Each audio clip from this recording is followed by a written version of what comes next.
Good evening, everybody. Welcome to the Palatka City Commission meeting, June 13th, 2024. I'm calling this meeting to order. We'll start with the invocation from Pastor Mulberry, who's in Zoom land, and then the Pledge of Allegiance by Commissioner McCaskill.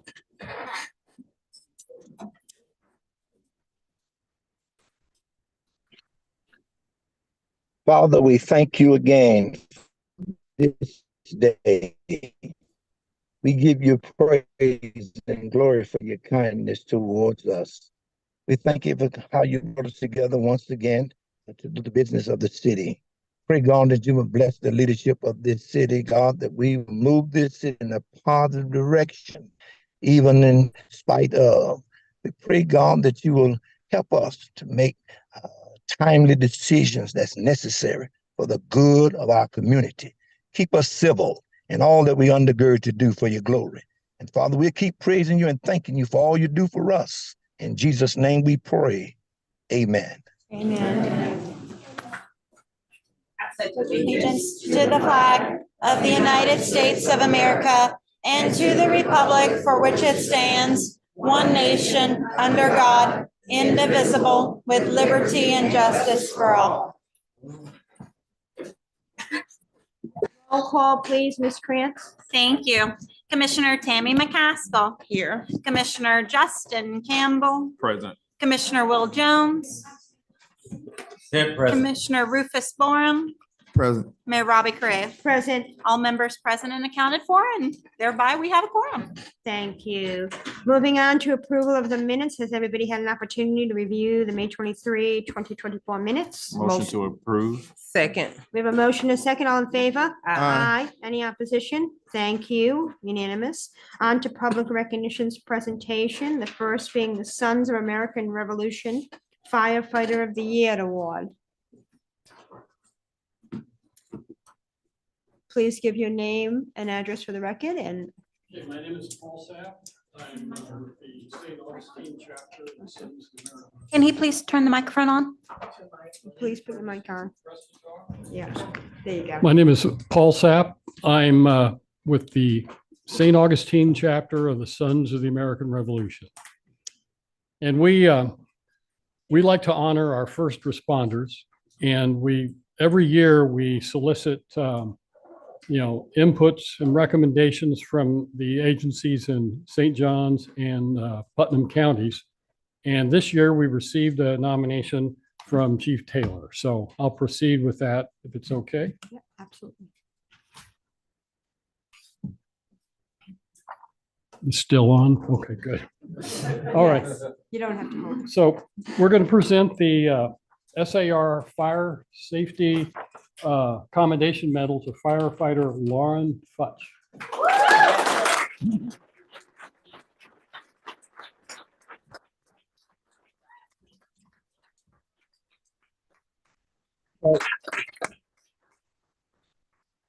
Let me just briefly read this. We're pleased to award the Fire Safety Commendation Medal to firefighter Lauren Futch. This award is in the recognition of what Chief Taylor says is, quote, Ms. Futch's shining example of the type of service and dedication expected from our members.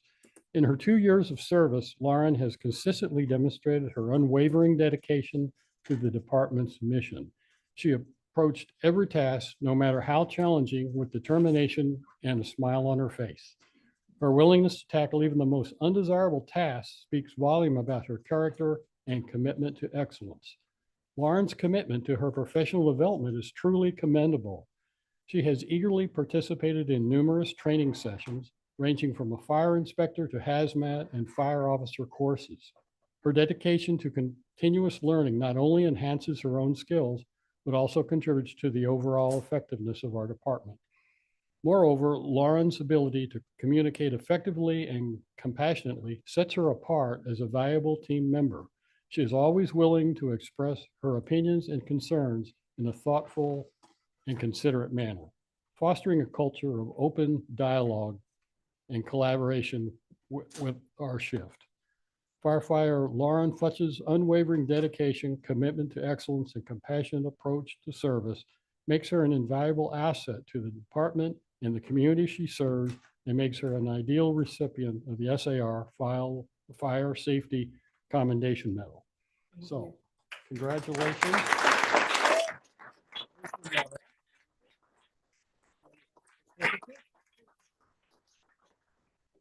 Get all the pictures. Great, appreciate it. All Thank right. you very much. And we have this little. I'll give you this too. Thank you very much. Okay, thank you very much. Thank you. No, come up here and take a photo. Please. You should come up too, sir. Okay.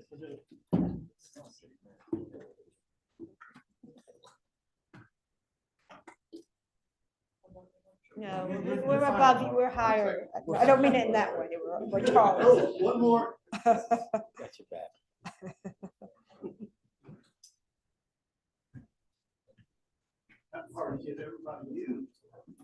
Oh. Update the camera, John.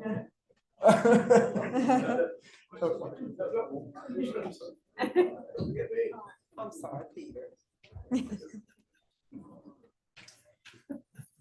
There you go.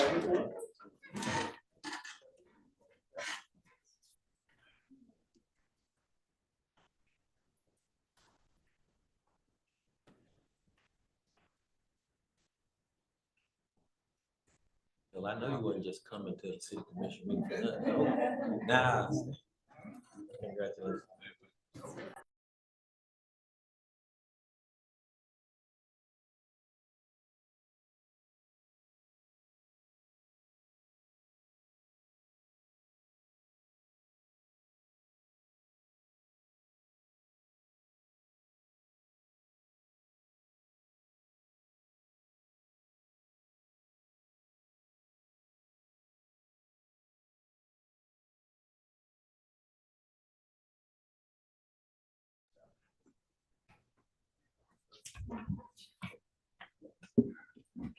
Our first proclamation is Pride Proclamation, June 2024. Mr. Abed, you're going to come up. Thank you, Madam Mayor. Roberta M. Crea, Mayor of the City of Palatka, together with the members of the Palatka City Commission, do hereby endorse and proclaim the month of June 2024 as Pride Month in support of the LGBTQI+ community. We urge our citizens to recognize all LGBTQI+ residents whose influential and lasting contributions to our neighborhoods make the city of Palatka a vibrant community in which to live, work, and visit, and in celebration of the pride that powers the movement for LGBTQI+ rights. Now, therefore, I, witness and witness whereof I have hereunto set my hand and caused to be affixed the official seal of the city of Palatka this 13th day of June in the year of our Lord 2024. Thank you. Do we have a motion? So moved. Second. All in favor? Aye. Any opposition? Thank you. Thank you. And everybody that's here in support of that, if you would like to come up for a group photo, that would be great.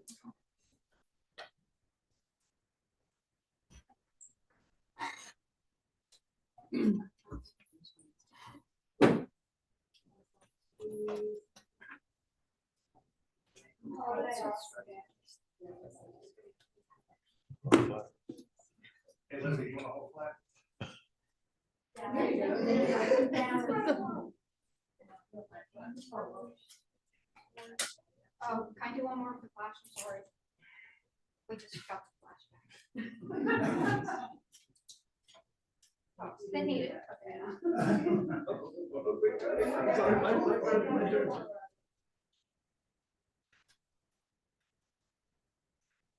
Thank you.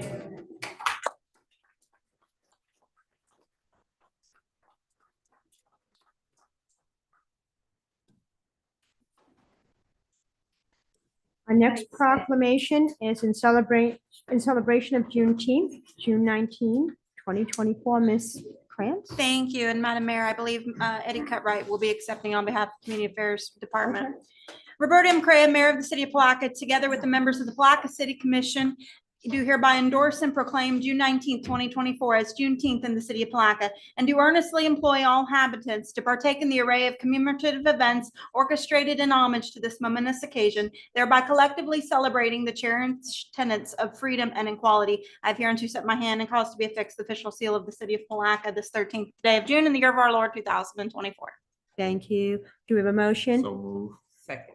We have a motion second, all in favor? Aye. Any opposition? Thank you. Thank you. Is there anybody else here? Can I make one statement? You can. Actually, I'm stepping this for Miss Ruth Benjamin. She couldn't be here. She's stuck in Jacksonville. Thank you. Is there anybody else here?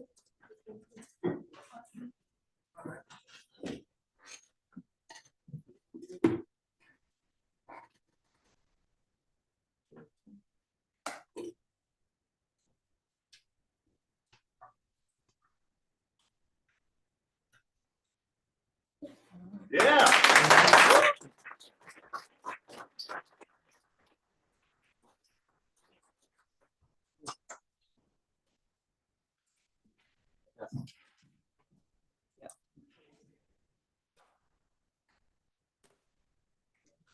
On to presentation for the City of Palatka Youth Ambassadors. A little bit of both. And if we may ask the mentor to the youth ambassadors, Kyan Sessions, to come to the podium. All right.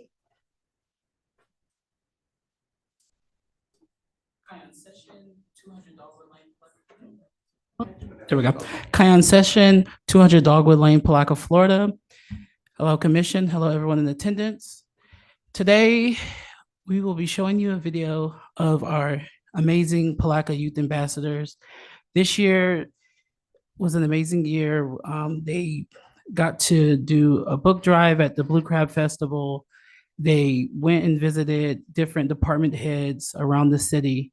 And to finish, they have to complete a mock commission meeting to finish the program. And this year, it will be online. So Sunny, can you please cue the video?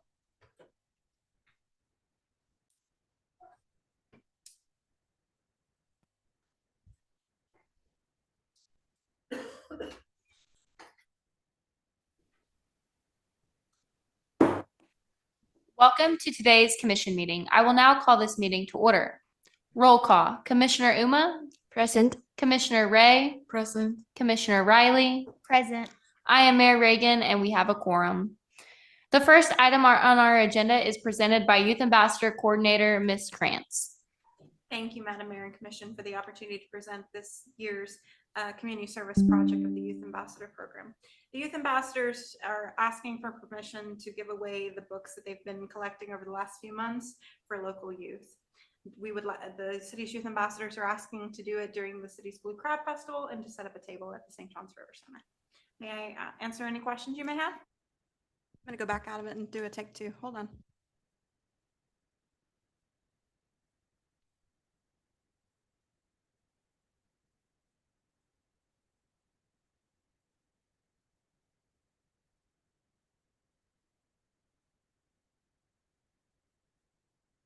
To give away the books that they've been collecting over the last few months for local youth.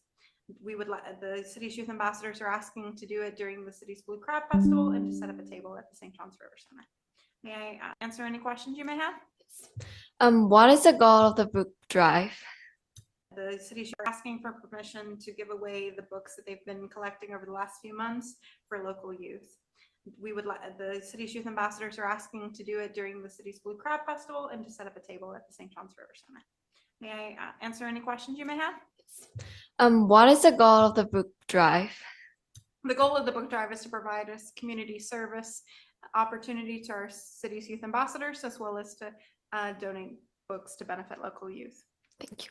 And how do you plan to advertise for it? We plan to advertise through the city's social media channels as well as flyers. We will also have signage directing the youth's foot traffic into the St. John's River Center.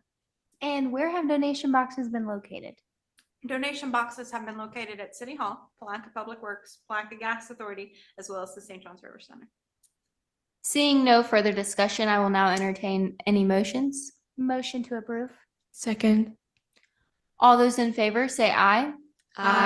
All those opposed? Motion carries 4-0. Seeing no further business, is there a motion to adjourn? I make a motion to adjourn. All those in favor? Aye. Aye. Aye. Motion carries 4-0. Meeting adjourned. All right, can we get a round of applause?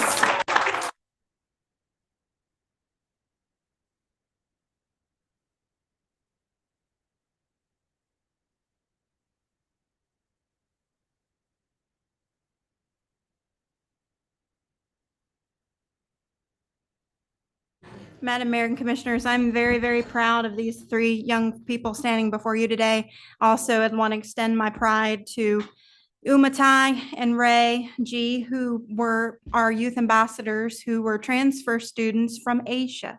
Ray came from Mongolia and Uma came from Taiwan. Unfortunately, they could not be with us today because they had to return to Asia, but we definitely thank them for being a part of the program and having Palatka as their stop on their resume and in their career. So with that, we've already presented Uma and Ray their certificates offline because of their return to Asia, but we just want to mention that we're grateful for them. But allow me to share some pride for the ones standing here. We have Reagan and Riley Blackmer as well as Kyan Session. Reagan and Riley recently graduated from QI Roberts.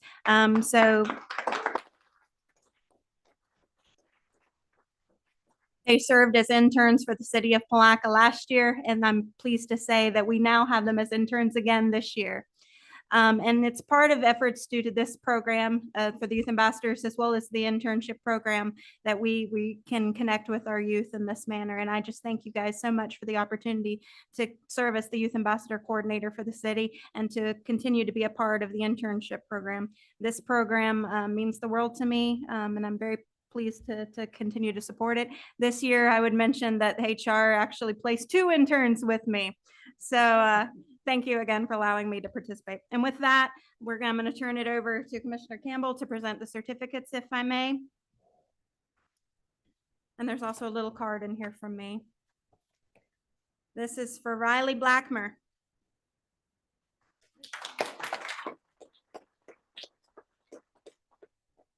Reagan Blackmer. And last but not least, Mr. Kyan Session. Although he was a college student this year and technically means that he was older than the program calls for high school students, he said, "Hey, Sonny, how can I be a part? How can I give back? I was an intern last year and I want to be a part of this program somehow." So he helped me coordinate and organize this program this school year. So with that, we'd like to extend a certificate of appreciation to Kyan Session.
Okay, we're now going to Employee of the Month, Ms. Jones.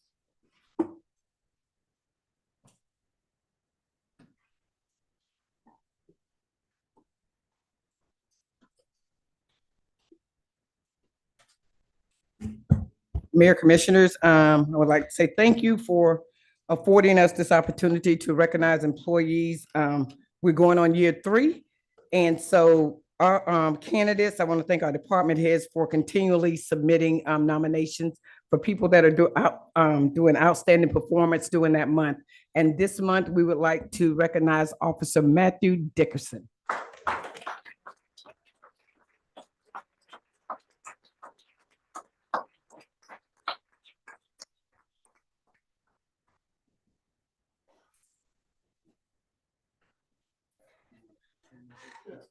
Thank you. You're so kind.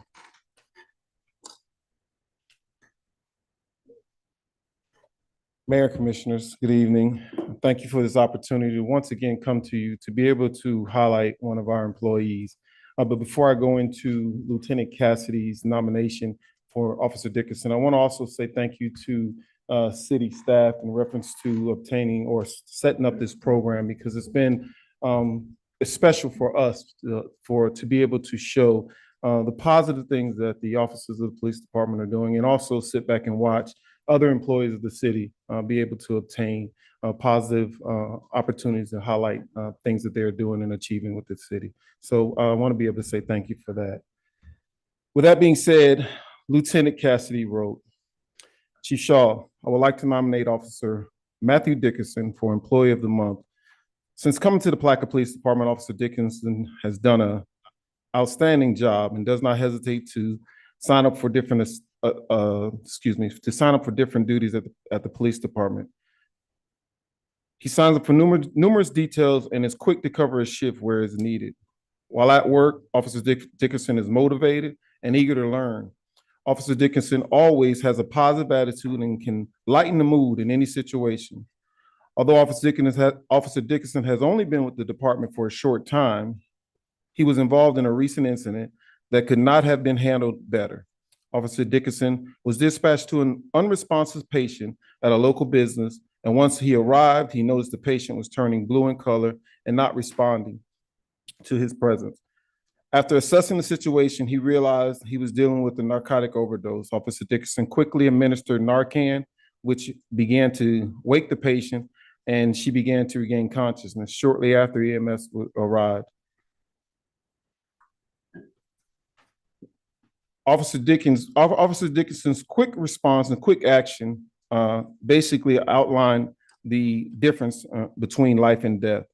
And after speaking with Sergeant Scott, they both felt that it was important to be able to nominate him for the Employee of the Month. I apologize. We get a number of different nominations, so excuse me for that, because his name has been coming through quite a bit. He's been here for 6 months, and I think I should highlight that, but I also should highlight the fact that he is very popular at the police department. He is always smiling. And to say that he lightens the mood, if he never comes in with any type of problems, with any type of down spirits, no matter what he's been through. And I just like to share something with you with Officer Dickinson. As a new employee, it was very important for him on how he came to work. When he came to work, he had trouble with his vehicle. And you would think, and us looking at it, the trouble with our vehicle, we come in, it starts off our shift or our day in a bad mood. He was just happy to be able to arrive at work. He arrived on time, and he was just ready to kick off his shift still with a smile. I looked at that and realized that no matter what we all go through differently, is how we approach it and how we spread it throughout the rest of the people we come in contact with. And that's a perfect example of how we want our officers to be able to come with that positive attitude and be able to disperse it throughout the community.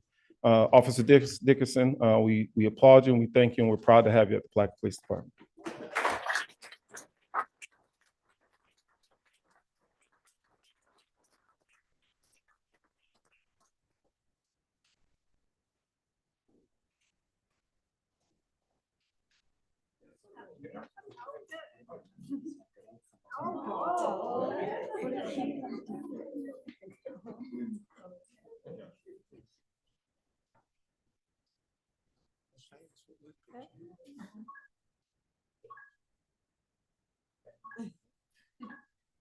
Get up there in the picture. It's your grandson. Come on. Go, get up there.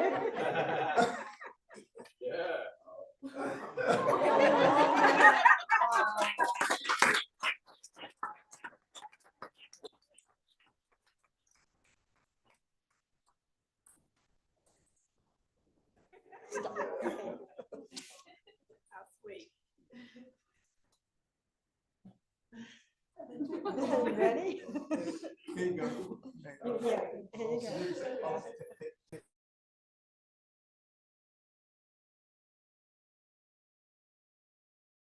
In a good way, yeah.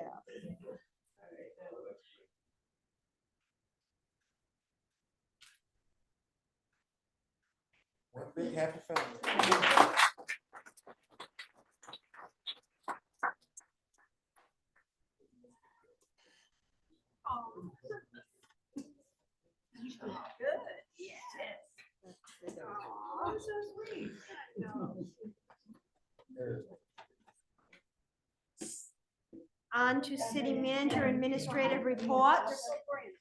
Presentation, personnel policy update. Section 8 benefits. Thank you, Madam Mayor. For the presentation, we have Ms. Jones.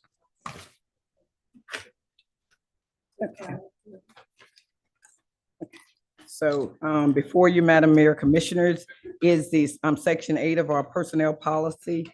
This portion of the personnel policy was brought before you all at our commission meeting in October 26, 2023. And there were some concerns and language that you all represented, acknowledged that you would like to see in the in this policy. All of those updates in this proposed policy here, the things that have been added to the language of, so we did add the full-time benefits to include the city commissioners as stated in there to be a part of the benefits, as well as the language about our pension to match the pension provisions in our policy, as well as the actual percentages that were paid for city and medical and dental, and added the supplemental insurance language offered by the city at 100% cost to the employees. So all of the information that you requested in our October commission meeting has been added to this policy, and we just wanted to bring it before you for your final review so we can bring it back for adoption. Thank you. So do you have any questions of Ms. Jones? No? No questions. Thank you. Thanks for all the hard work. Thank you. Appreciate you putting all the hard work in. We thank you for your labor.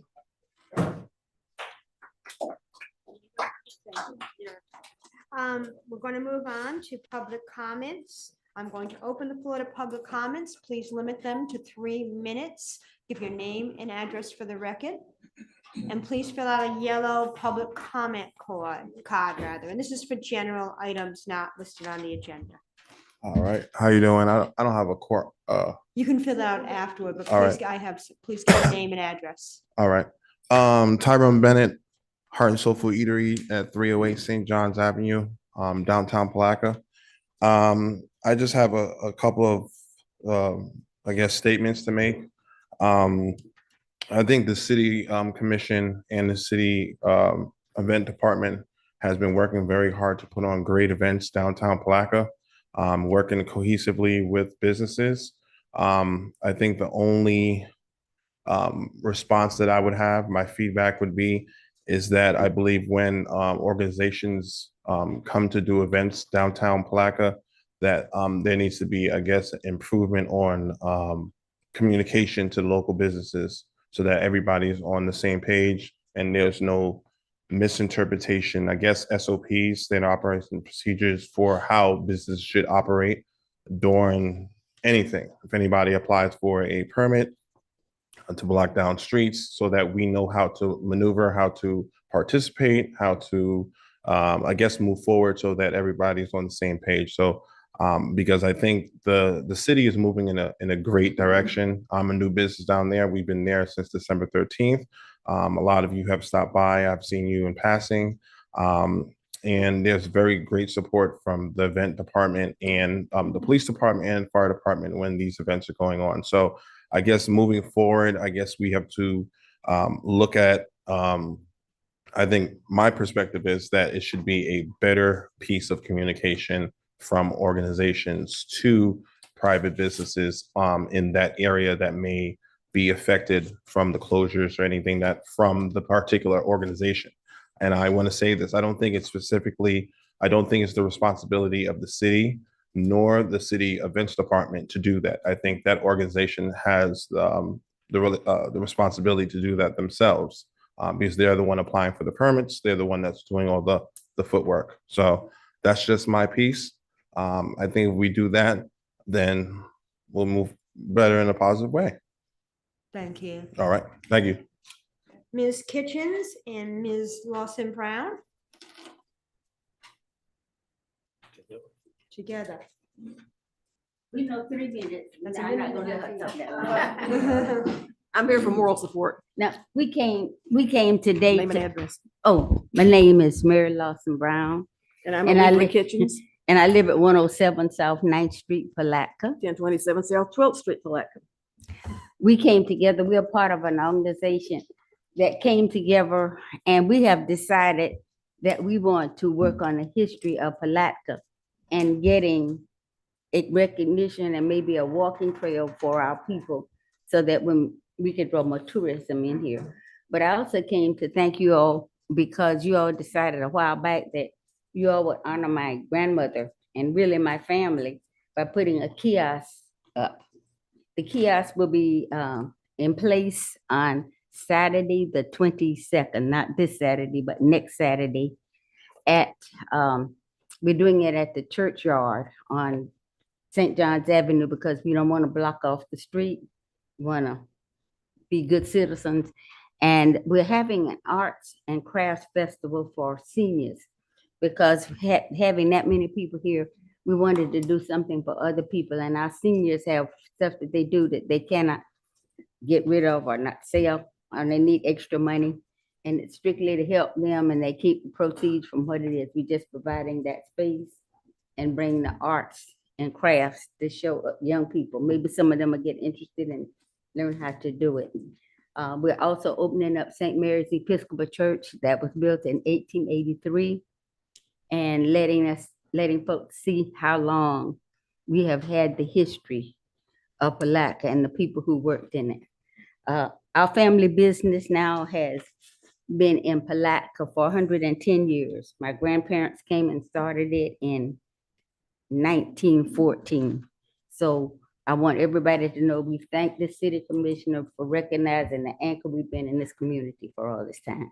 And I'd like to add that for the dedication of the Mary Lawson Hospital kiosk at 1 p.m. on the 22nd, we would like to see any descendants of the doctors that worked at Mary Lawson Hospital, like Dr. Greganius, Dr. Massey, Dr. Hebel, any of them. And then anybody that was born at Mary Lawson Hospital, they're all invited to come down and join us in the city for the dedication of the Mary Lawson Hospital kiosk, honoring this great hospital, which is one of a kind and the first of a kind in the United States, which had both Black and white patients from 1918 up until it closed in 1962. 50, oh, it's 62, yeah.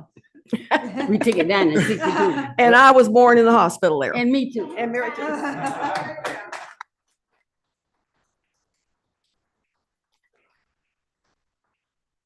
Mr. Deputy, name and address for the record.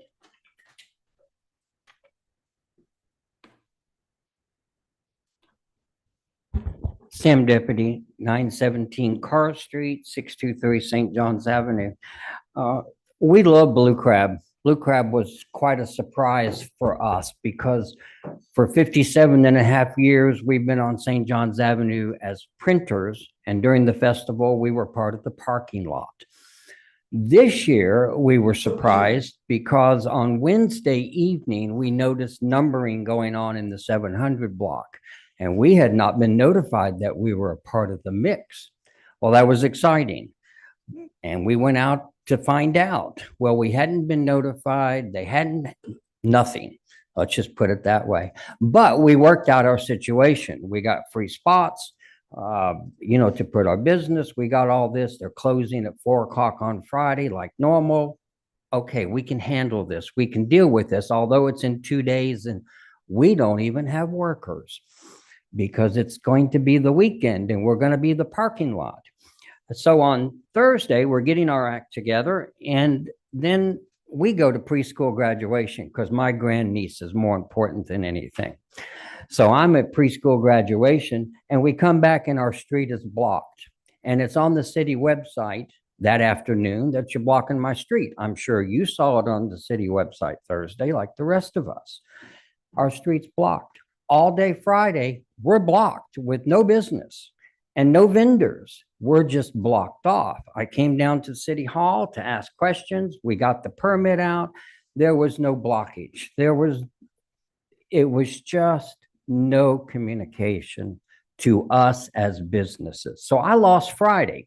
So one, I'm asking the city, since you blocked the street, not Blue Crab can't do that according to the ordinance. Only you can. The city does owe St. John's Avenue some restitution for we lost business. Not even the courthouse knew we were blocking the street. So there were some problems there.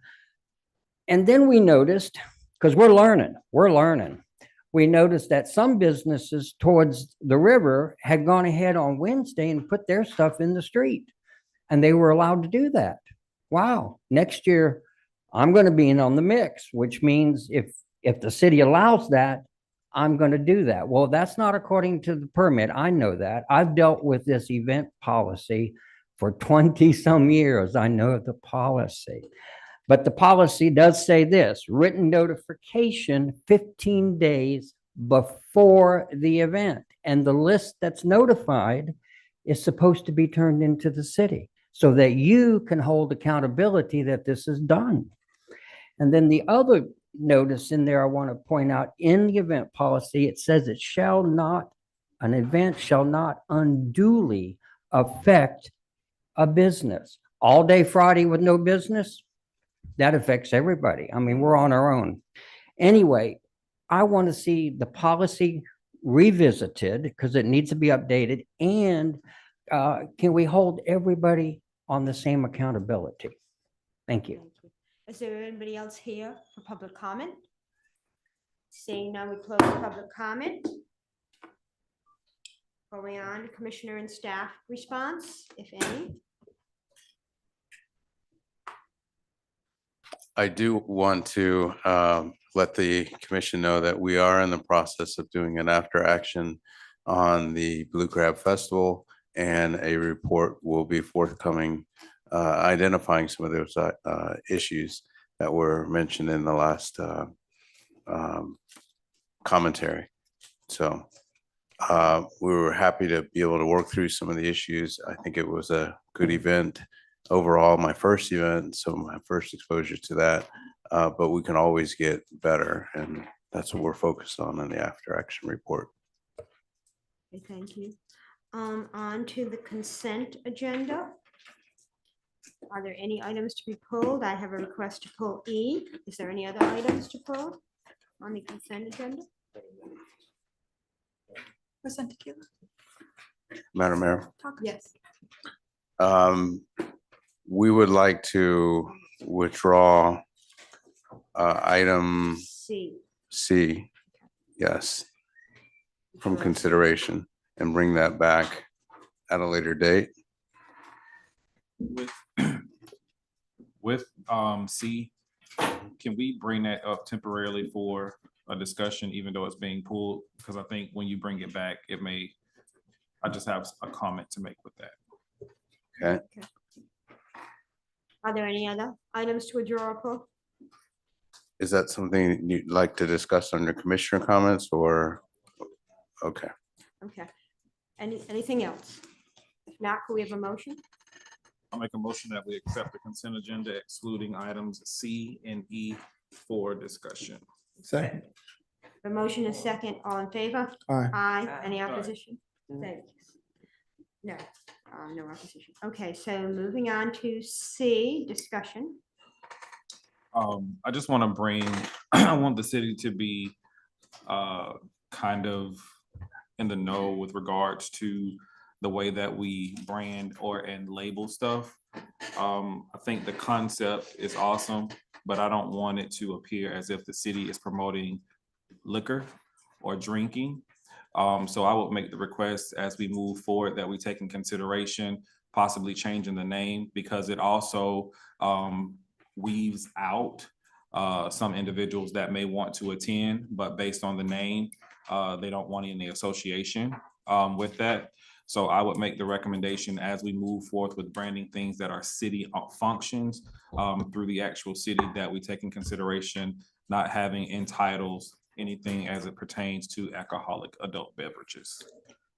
Absolutely. Second it. Share the same sentiment. Yes, and then once we, Valid point. and once we got wind of that and we kind, that's why we pulled it, but it was just a theme. We were just trying to come up with different things each week to kind of bring the crowd down there, but you are correct. We need to be more considerate about the alcohol label and maybe tacos and tomatoes or something, but we'll come up with something creative to take a look out of. Yeah, I mean, like I said, I'm totally for the events that have been Tacos and taking tacos. place. But again, it was brought to me on multiple occasions by citizens. So I just wanted to make sure that I did my due diligence to bring it up in this forum so that they know it was brought up. And again, for us to take in consideration, because again, I do believe that that's a valid point as you reiterated as well. So. Okay, thank you. E, Ms. Krantz. Thank you. Resolution 2024 R129, a resolution of the city of Palatka, Florida, granting a special events permit to Big Homie Inc. for the family-friendly fun day, setting forth the provisions of the permit, granting provision for closures, and providing for scrivener's errors. Thank you. Okay, this is an event for Mr. Keith Williams. It's a reoccurring event that we had earlier in this year, and when he took us hiatus from it, and he brought it back to us back in early May to revisit it. We vetted it through our special event team. We actually gave him some contingency just in case we wanted to make sure it would pass. He chose to continue to keep it at Hank Bryant. So we put in some provisions inside the resolution that if he's going to keep it at Hank Bryant, then he should be responsible for the restrooms. And then also he talked to Captain Williams to kind of minimize some of the officers' support. And we're just going to vet it each week to make sure. And if it's teams that get out of control, then we help them have guidance to counsel it or shut it down. Thank you, Mr. Cartwright. Does anybody have any questions of Mr. Cartwright? Actually, Ms. Kitchens asked to have it pulled, asked me to have it pulled.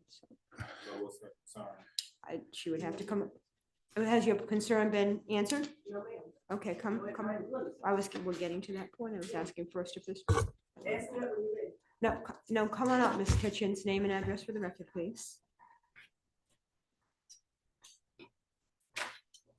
Allegra Kitchens, 1027 South 12th Street, Palatka, Florida. I had two concerns. First of all, as happened a couple of weeks ago, Commissioner Jones, I think, needs to recuse himself because that's his in-laws. And second, these for a Class A or B permit, you have to sign it 60 days before the event. Mr. Williams signed this on the 21st of May, which is 53 days before the event. The same time frame happened the last time, and I've noticed that it's become a habit for the city to pass permits that have not been filed within the timeline. Usually if somebody has to do it sooner or later, I should say, you can't make the 60 days, then they come to you and ask for a waiver of the time. Mr. Homie or Big Homie Corporation did not ask for a waiver the last time. They did not ask for a waiver this time. I don't think they knew about it. So the thing I'm concerned about is there's a communication gap somewhere between the city code saying you have to sign it 60 days before the permit for Class A and B. And this is a recurring incident, not just with Mr. Homie or Mr. Williams, but I think this needs to be addressed by the city and is for the recuse. If that's no longer the case, it's the same situation, then I'm fine with that. And I didn't intend to speak. I just thought the city could handle it internally. Why on this event why is it brought up about the time frame again? That's a Miss West answer. No, I'm asking a question. Okay. Because I noticed it before and I thought it was just a glitch. And when it happens a second time in a row, you either follow your city code or you don't follow it. It's that simple. And I don't think the applicant is a problem. I don't think the applicant is being told, because when he signed that on the 21st and it was 60 days to the first date, it was 53 days. He should have been informed. He should have been informed and the city didn't inform him is what I'm getting at. There have been other events that There have have taken been. place since that time that you've been in meetings and you have not stated anything with regards to that. So Yes, and I apologize for not being Johnny on the spot and speaking all the time. The commission should have called it instead of me, but I have to catch this crap and you don't. Thank you. Okay, thank you. Madam Ms. Ma- West or Mr. Cartwright, whoever. The timeline on Mr. Williams' event, we started this conversation about his event back in early April. So he well passed the 60-day window. He did do several events before took a break and then came back. So that's why we felt that he didn't have to wait the 60-day time limit because the event had already been vetted a couple of times and we had enough time to vet it and make sure it was a real approval event for the city. Okay, thank you, Mr. Bell.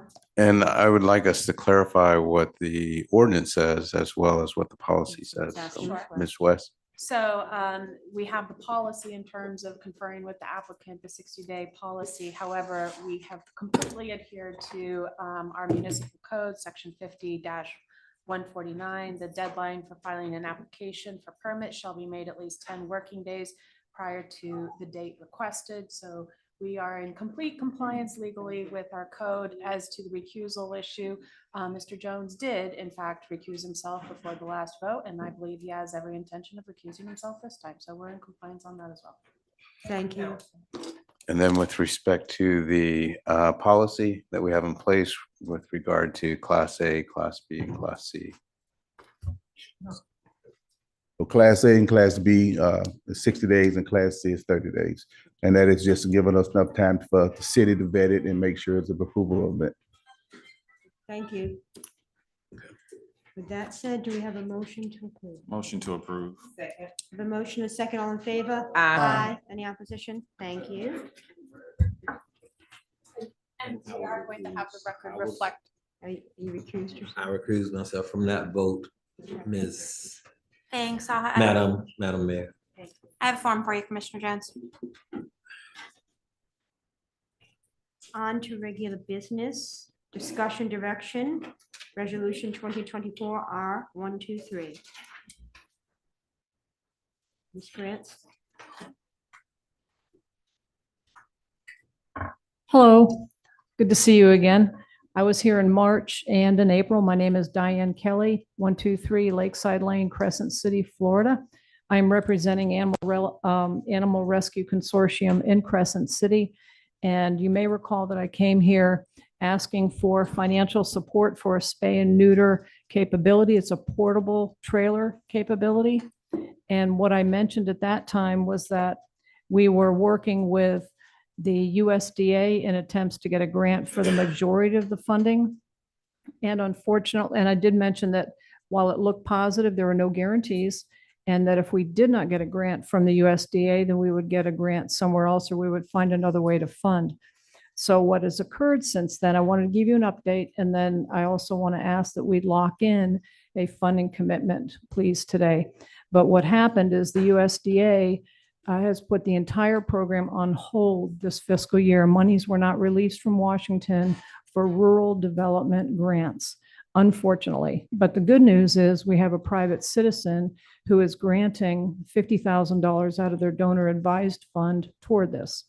So what I'm asking for today is your support to continue to move forward with this, and with a commitment from Palatka, and also with a commitment on the actual amount of funding. Reason is we currently have secured a commitment from Putnam County BOCC for $25,000. We have $50,000, excuse me, from the private donor. We have $5,000 committed from Pomona Park. And we have a meeting coming up, a budget meeting with Interlochen on Monday, in an attempt to get between $5,000 and $7,000 from them. And then certainly Palatka, and then Wilaka. We're still finalizing work with Wilaka. But I want to try to lock this in so that we can move forward. And that's really why I'm here today. So is there any background information that would be helpful to this group at this point? I want to be sensitive to my few minutes. Does anybody have any questions? And can I share a couple of things real quick? Statistics, I was looking at the trailer. We were able to find one, a brand new one. It hasn't been built yet, but it will be obviously built. But it is less than what the initial estimate was, so we're happy about that. And it's $103,000. And I did look at the cost per citizen in Putnam County, and that would be about $1.34. With Palatka having over 10,000 citizens, technically Palatka would probably harness over $13,000 of the balance. But of course, that wouldn't be really equitable because the BOCC has to play a big role here. So what I'm asking Palatka for is $7,000. I asked previously between 5 and 7. I am asking that you consider 7 only because Palatka has the greatest share of municipality beneficiaries for this capability. So that's what I'm asking for. And it can be either in October, it could be your next fiscal year, or it certainly could be this year. But I think last time you mentioned that could be a challenge this year. Thank you. Anybody's thoughts on this? We did say that we were gonna make a commitment, once they, went to our surrounding, councils. Yep. And so I think it's now time It's a for us question to. of how much. How much? Yeah, so what are everybody's thoughts on that? That means $7,000. I mean, I think the city of Palatka is the county seat, so we have more density here, and more animals and more people. So Yeah. I think it would be prudent that we do this 7,000. It was less than what I was thinking anyway, so. Me too. I was actually thinking a little higher. I So mean, whatever. I was thinking around 10, but. Wow. That's No, me. no, no, no, no, no, no, Oh, no, oh, no, oh. no. That was me. No, All we didn't right, make all a right, co- No, no, all right, we haven't all right. decided yet.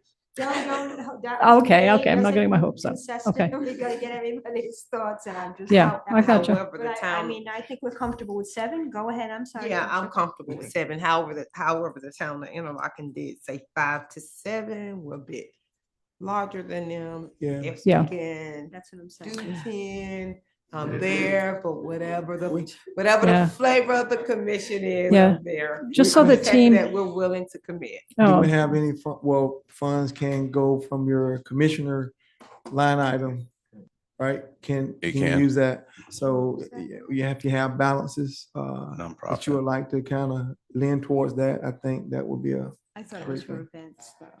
That's an event. It's for anything that we So- thought. It's a daily event. I do have one comment, or actually two. One, I would ask that the commission consider making the commitment contingent on them actually establishing the mobile clinic. So if for some reason they don't do the mobile clinic, then you would not be providing the funding. And then the second request would be, I think you had talked about possibly wanting some data on the number of spays and neuters that were done here in the city of Palatka as part of their demographic information collection. Can you clarify a little bit about when you say establish the clinic? Do you mean the acquisition of the vehicle? Or are you saying not contribute until after it's launched? Because that would mean we would not probably get the funding to purchase it. So if it came down to the requirement for the funding in order to purchase the actual, Yes. then that would be something that it's at the pleasure of the commission, but my recommendation would be yes, that would go towards the purchase of the. Okay, what we could do maybe to address that is it would be in installments, 1/3 right up front, 1/3 mid, and 1/3 at the end. We could put Palatka toward the end so that you would have reasonable confidence that the vehicle is actually in existence. We could do that, and we could certainly report the statistics to you as soon as we launch it. How many are we doing in Palatka? And certainly all the other areas as well. Others have asked for the same thing. Sure. We can do that. I mean, she's been overly flexible with us. Thank you. And Thank you. she has come back multiple times and we've absolutely kind of kicked it along. So I would definitely like us to go ahead and try to finalize this, especially if we're going to determine if it's coming out of this or with budget season up upon us, getting with, our staff to make sure if it's something, especially if she's saying she's willing to put it towards the end. I show that's just another step of her compromising, and being a good steward of her word. So Thank you. Again, we need this service in the city, and I would love for us to make that commitment tonight. I expect that we would. It's time. So again, now is the decision of how much of a commitment? I'm willing to go with the 10, again, with her being as flexible as she is. Do you want to make a motion? I motion to for us, the city of Palatka to commit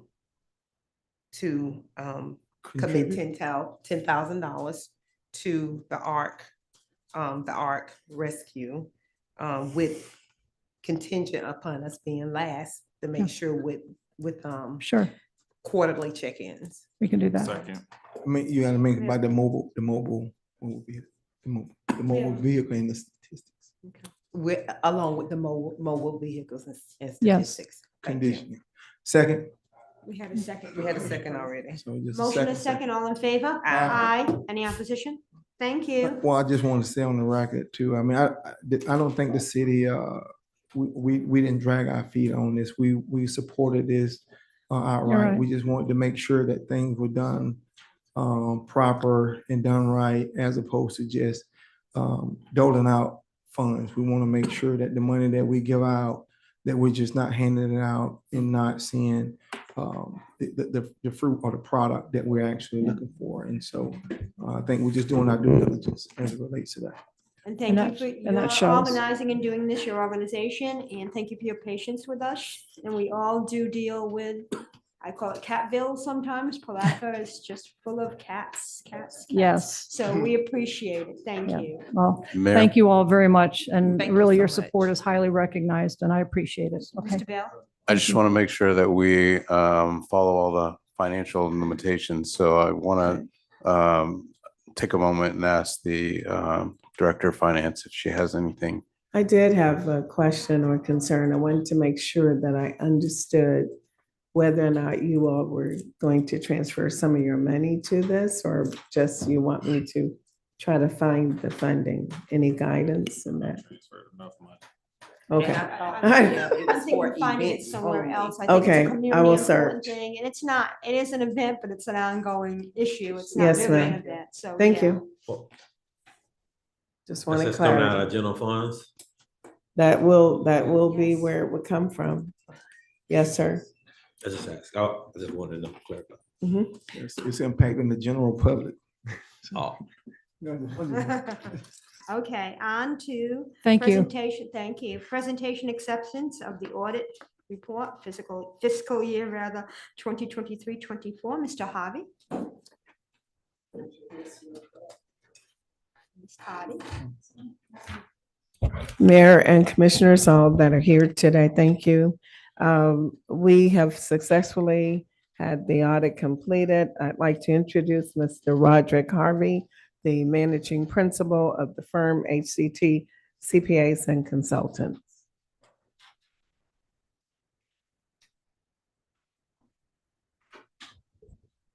Good day, Mayor, Commissioners, City Manager, City Attorney, City Clerk. My name is Roderick Harvey. I'm with HCT. I also have with me Brandon, Brianna, and Maziki. We will be presenting the results of your audit for September 30, 2023. I am hopeful that, there we go, will you have or we'll see the slide presentation. We have performed our audit. We have performed our review of internal controls and performed substantive tests, and we'll be issuing a clean or unmodified opinion. The date of our audit report is set to be June 14th, 2024. Next slide, please. Over the next few minutes, we will spend time discussing audit results, supplemental slides, and the tripod of responsibilities, the commission, management, and us as your external auditors. Next slide, please. We were hired to, and we did perform our audit in accordance with GAS, generally accepted auditing standards, and in accordance with the single audit if needed. We performed our planning. There were no changes to our planning, and we have or will issue all of the required auditors' reports. There are no outstanding issues, and all significant accounting policies and practices are noted in note 1 of the financial statement. Next slide, please. We deem significant accounting estimates as allowance for doubtful account, depreciation, and the fair value of investments, significant risk, management override, revenue recognition, and cash for all related entities. There is no new pronouncement that impacted the FY 2023 audit report. Next slide, please. As relates to uncorrected misstatements, no matters to report. Any matters that were noted were adjusted by finance during the course of the audit, and there are no outstanding financial statement presentation or disclosure omissions. Next slide, please. Control deficiencies, none to report. Related party issues, none. And we ask that if our audit report is used in another offering, i.e. a debt offering, that we are made aware of it. Next slide, please. We are required to provide certain disclosures or communications to you as those charged with governance. You can see the deck that is before you. You can also determine that there are no matters to report. I will highlight a few: no illegal acts, no disagreements with management, and no consultations with other accountants. Next slide. Based on AICPA guidance, we are deemed as independent. Next two slides. Over the next few minutes, we will discuss the financial reporting. We'll delve into revenues, expenses, capital assets, and long-term debt. Next slide. Again, we performed our audit in accordance with GAAS to ensure that finance is keeping the financial records in accordance with GAAP, generally accepted accounting principles. On to the numbers. Revenues for the year ended 2023, 37.1 as compared to 34.2 in the prior year. We took a sample of significant transactions revenues and tested those revenues for existence, accuracy, and presentation. Expenses for the period 2023, 28.1 million as compared to 32.3 in the prior year, 22. And again, we tested those expenditure transactions for completeness, accuracy, and presentation. Next slide, please. Capital assets grew a little bit over the 2-year period, 88.8 million as compared to 76 for the same time period. And long-term debt was relatively flat over the 2-year period, 24.1 as compared to 22.8 million. And we did confirm the debt balances with third parties. Next slide, please. Based on our audits, we are required to give an opinion and also to look at the control environment. How does the city do what it does? Next slide, please. If we were to find any deficiencies, there are two types. There are significant deficiencies, which is an internal control weakness that is less severe than a material misstatement, but important enough to be brought to the attention of management. A material weakness, which is the stronger of the two, that weakness is one such that there's reasonable possibility that a material misstatement of the entity's financial statements will not be prevented, detected, or corrected on a timely basis. Based on our audits, we have no MLCs for the current year. We are also required to follow up on prior audits, which we have noted before you. The audit 001 dealt with payroll in a subsequent year.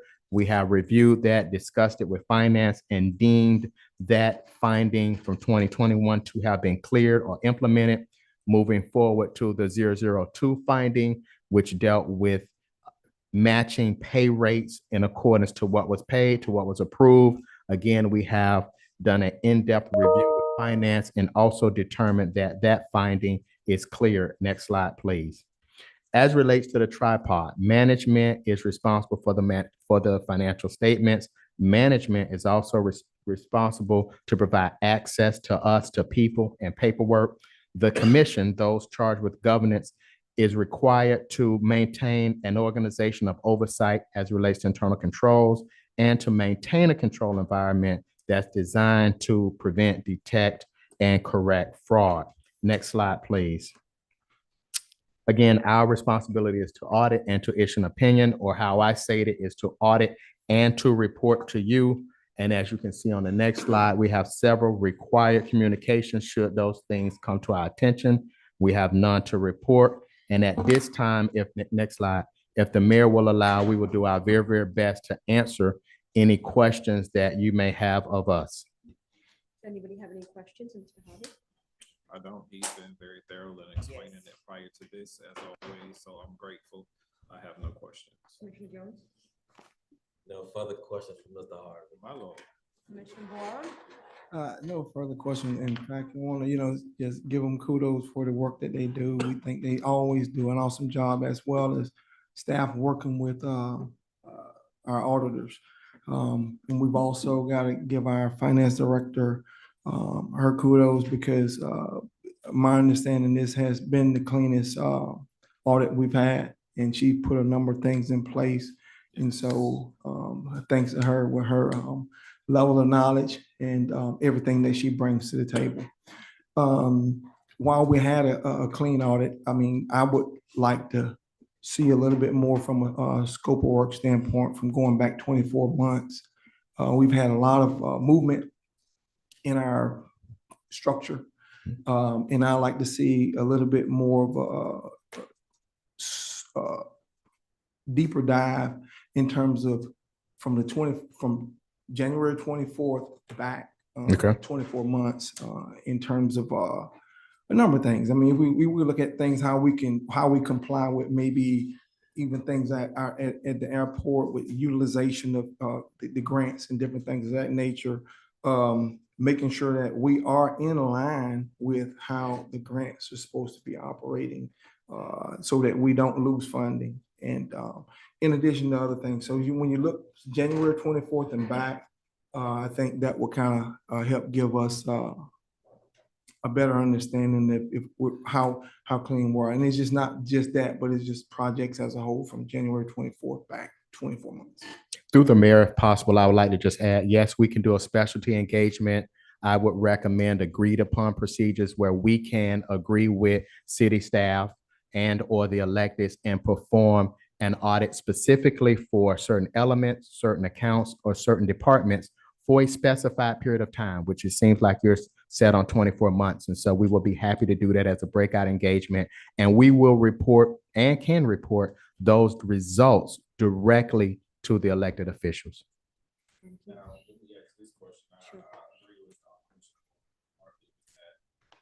change the scope, or is there an additional charge with regards to? Good question. That was my next question. So that is a separate engagement. Yes, it would have its own scope. And this is still America. So yes, it is a separate charge. We're clear on that. Great question. Commissioner McCaskill? No further questions at this time. I want to commend you on the great job that you've done and the fact that you took time to meet with each of us. So thank you for that. Thank you. Again, thank you. I don't have to reiterate whatever you said, but I appreciate it as well and appreciate Ms. Hardy and the whole financial department's efforts. So thank you all. Thank you for having us. Thanks. Thanks, sir. I would like to thank you as well. Job well done. And they're running to Miami. Madam Mayor. Bye, be safe. Okay. Remember, we do need a motion to accept the audit. Second. Second. Somewhere we have a motion and a second. All in favor? Aye. Any opposition? Thank you. Okay. Mayor, just to make sure that we have the necessary authorization on that previous item with regard to where the source of funds are, I believe Ms. Carty has some suggestions of what. Okay. Oh, okay. There is a slide there right after the audit. Or maybe it's right after staff report. And it has ARPA. I wanted to take a moment and just remind us where we are with ARPA funding, I believe. That's right. Page 84 of 251, so it'll be page 85 maybe. I think this is what. So just using this moment as, let's know where we are kind of thing. ARPA, the American Rescue Plan started out, if you can go to the bottom, like 5 million. What we actually received. I can't see that number, but I'll assume it's 5,234,000. And the commissioners have made certain votes and allocations. And so as of this moment, what I was trying to do is let them have an understanding of where we are in terms of money that have been spent. Go back up. Yeah. So what I'm getting from the staff is that everything that's in yellow is something that starting with small business, 100,000, vocational, 40,000 homeless, 50,000 mental health, 100,000 public health, 50,000 sport complex, 25,000. So all of those that are in yellow, we haven't had any movement or any what we would consider precise direction in those areas. So I think we had a question. Well, we have Commissioner McCaskill had a question. Just want to be on the same page. You're doing a great job, but if I just want us to be on the same page and be able to see it as you go along. It's kind of difficult seeing it. to see that, not it's that they have it on, it's on the back of page 84. Like if you look at 84 of 251, but it's so tiny, I can't read it. So is it Okay. possible? I have. There it is. If you could make it better, so I could even see it. I think it's two categories we could use. Mhm. So Homelessness, that's good. Now can we get like a whole Public health. page? Public health. Scroll it down. Yeah. Right. Yep. So can we go down to the very bottom and see what the total of the yellow is? Are you able to see that? Is that $365,000? So that's opera funding that, It's uncommitted. that we either need more direction on, or when we have,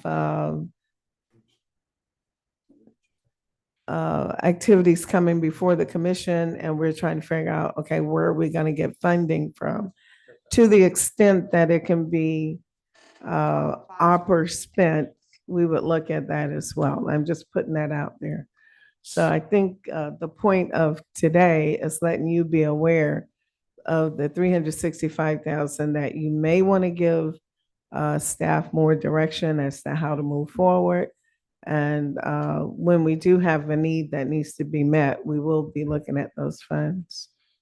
So as an alternative to taking funds from the general fund, you do have the option of taking funds from the American Rescue Plan. And there are two categories there I think are directly relevant that you might want to consider. If you scroll up. Scroll up, please, to where all the yellows are. You have public health. Mhm. and Right. Homeless assistance. So Right. you have 50,000 available to you under public health and 50,000 under homeless assistance. So if you were to direct us to make a budget transfer out of either of those funds to pay for the item concerning the mobile spay and neutering clinic, that's an option. Public health would be. Public health to me would be the most. That's higher, Closest I could, yeah, well, you don't take it from public health? unless you're considering cancer. I would think. Yeah, I would say public health, I think choices. I'd like to put a motion on the floor to take that money, the 10,000 that Commissioner McCaskill brought up earlier for the cause of the animals from the Thank you. public health line item of the opera fund allocation. Excuse me. Second. A motion and a second, all in favor? Aye. Aye. Any opposition? Thank you for direction. All right. Thank you.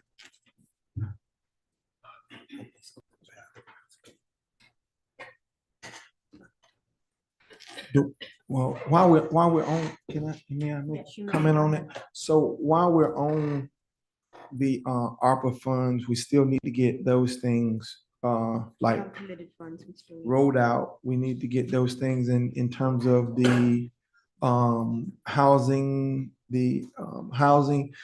how's that's going. I know we were supposed to be collecting applications.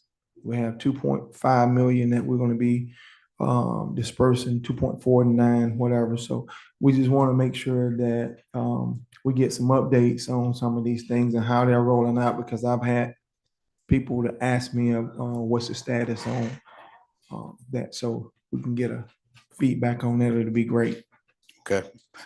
We can set aside time to come back to you to get specific direction on the allocation of those funds that are not currently encumbered. May I say something? As it relates to that homeless matter, we are moving forward aggressively with the housing repair. Matter of fact, we've had a meeting as recently I believe it was yesterday, right? Or day before yesterday. I mean, we're doing so much. Okay. But yeah, we've met, you're involved. If you want to address it a little Mr. bit. Griffiths is also Yes, here. And I just noticed that Mr. Griffith walked in Is the also room. here. Oh, He's good. been working That's with Bill Lazar. He could provide a comprehensive update. Well, we just like to stay informed because again, the constituents are asking us for feedback and what's happening and different things of that nature. So I just like to see regular reports, if at all possible, going forward. We need at least every 2 weeks, I mean, a month. We need to get these reports so that we understand and know so we can be able to better answer the constituents. So do you want Mr. Griffiths to come up? Yeah. now Oh, and yeah, give a brief absolutely. report? Thank you. Commissioners, I'm sure you all recall, you awarded to St. John's Housing Partnership. The contract has been drafted. The program documents have been revised per your last conversation and recommendations. And we're looking at July 11th to bring it back before you for acceptance. And as soon as it's accepted, we will open an application cycle. Okay. Thank you. Since we're still talking about the allocations, may I Yes, you may, mention Commissioner Jones. one? And the chief may be able to talk a little more on it about this, but I was approached by one of the PAL administrator or director, Palatka Athletic League, in reference to education fund. We had some money allocated for education, vocational education, COVID-19 education. That's $80,000. And we've already, I guess, taken 40,000 away from that. PAL needed some of those fundings, and I think she probably contacted everyone up here. No? Chief Shaw? But Chief Shaw know about a trip that they take and they requested it. So if we could help in any kind of way, I would like to entertain speaking on the need right now and maybe helping. I think Lisa, Lolita Thomas will be better. She does plan to bring you a presentation on the need for that and the request for it. I think it'd be better if she actually approached you and provided that information for you. We have had limited discussions on it and what it would go to, but I think in light of what she has prepared to bring you, it'll be better if she does it in the presentation so that she can make sure that I don't misquote or miss anything for it. Do you know an estimated ballpark figure of that trip that she's trying to take with her counselors? So we have a couple, and I will say there's one that our youth directors council that we were looking at taking that is coming up in the next couple of weeks as far as for Disney. The funding for that has not been established, and I don't believe we're going to be able to make that deadline. But we outside of that, we have the Teen Summit that's coming up at the end of this month. That's going to Charlotte, and it requires us to spend allocated funding for the teams to for the mentoring program to travel to Charlotte, receive the week of conference and education that they go through as far as the mentoring portion from the National PAL organization, one of which I'm a part of, so I can tell you they do throughout the whole day receive an enormous amount of education towards just positive light in the direction they need to move in, not only in education, career development, as far as how they carry themselves as individuals. They'll have a number of guest speakers coming in. Just in short, the cost of that, how we get the children to the trip and the lodging for it is a large amount on us as an organization. Ballpark. Just kind of to piggyback to answer that question, I did have the conversation with her with regards to the approximate cost, and the cost for approximately 13 youth and 4 adults is somewhere along the lines of $11,000. So that's an approximate, and she, as stated, Chief Shaw, as Chief Shaw stated, I apologize, that she was working on a more formal presentation to bring it to us that will break down the cost basically per person and things of that nature. But just to give you a ballpark figure, she did give me the number of approximately 11,000. And I can tell you that we have to take not only the youth, but we have to take the mentors as well. So on that, we will be taking 16 individuals to Charlotte, North Carolina, as our local chapters, Palatka PAL, and all of that responsibility falls on our local chapter. So with that, and you said the deadline, that's why we try to get ahead of this, because the way we're meeting right now, I would like to entertain a motion to give PAL the $11,000, or at least set it aside for that purpose at this time.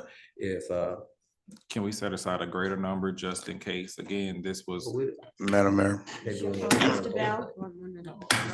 I did have a meeting with Ms. Selena today, and she indicated that she was planning to come back in 30 days with a formal request. We did discuss some of these items. One of the challenges that we have in taking action today is that it's not on the agenda and we haven't noticed it at this point. well, Well, we can, because time is of the essence, and we do want to help, and we already know about it. So it's our kids in our program that we're trying to help. Well, I think, again, in order for this to be properly done, I'm all for setting aside, but if she's willing to come in and give us that formal presentation, I think it allows for that transparency that we so ask for sitting on this dais. And again, it gives the opportunity for it to be properly noticed to make it appear that there's nothing that's. And when is this trip? And just, well, the trip within itself, the trip is on June 26th through the 29th. And the funding portion for it on our behalf, you have time for the next meeting. And we wanted to make sure that we were able to bring it for that to be transparent to the commission. So they covered not only what we are doing, what it's for, and who it's affecting.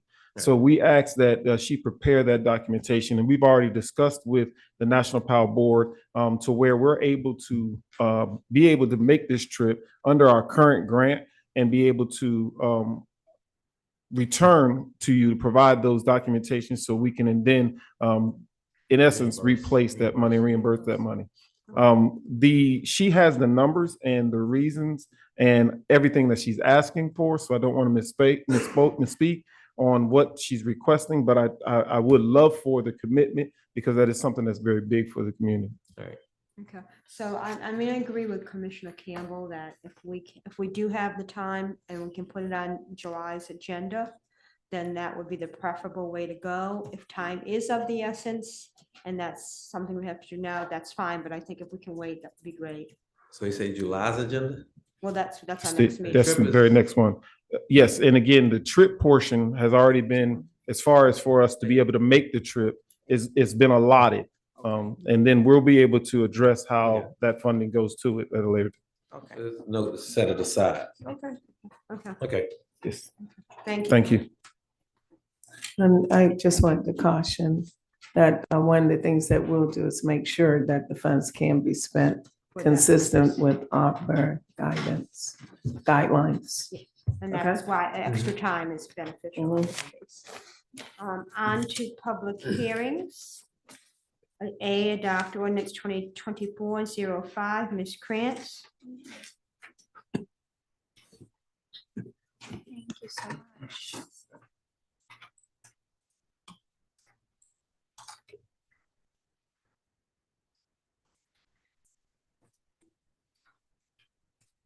Presenting to you for adoption is ordinance number 2024-05, an ordinance of the city of Palatka, Florida, revising chapter 2, division 4 of the Code of Ordinances of the city of Palatka, Florida, entitled General Employees Retirement Plan, amending section 2-171, pension adjustments, creating a 4% one-time cost of living adjustment for all retirees effective October 1, 2024, repealing all ordinance in conflict, providing authority to codify, providing an effective date, and providing for scrivener's errors.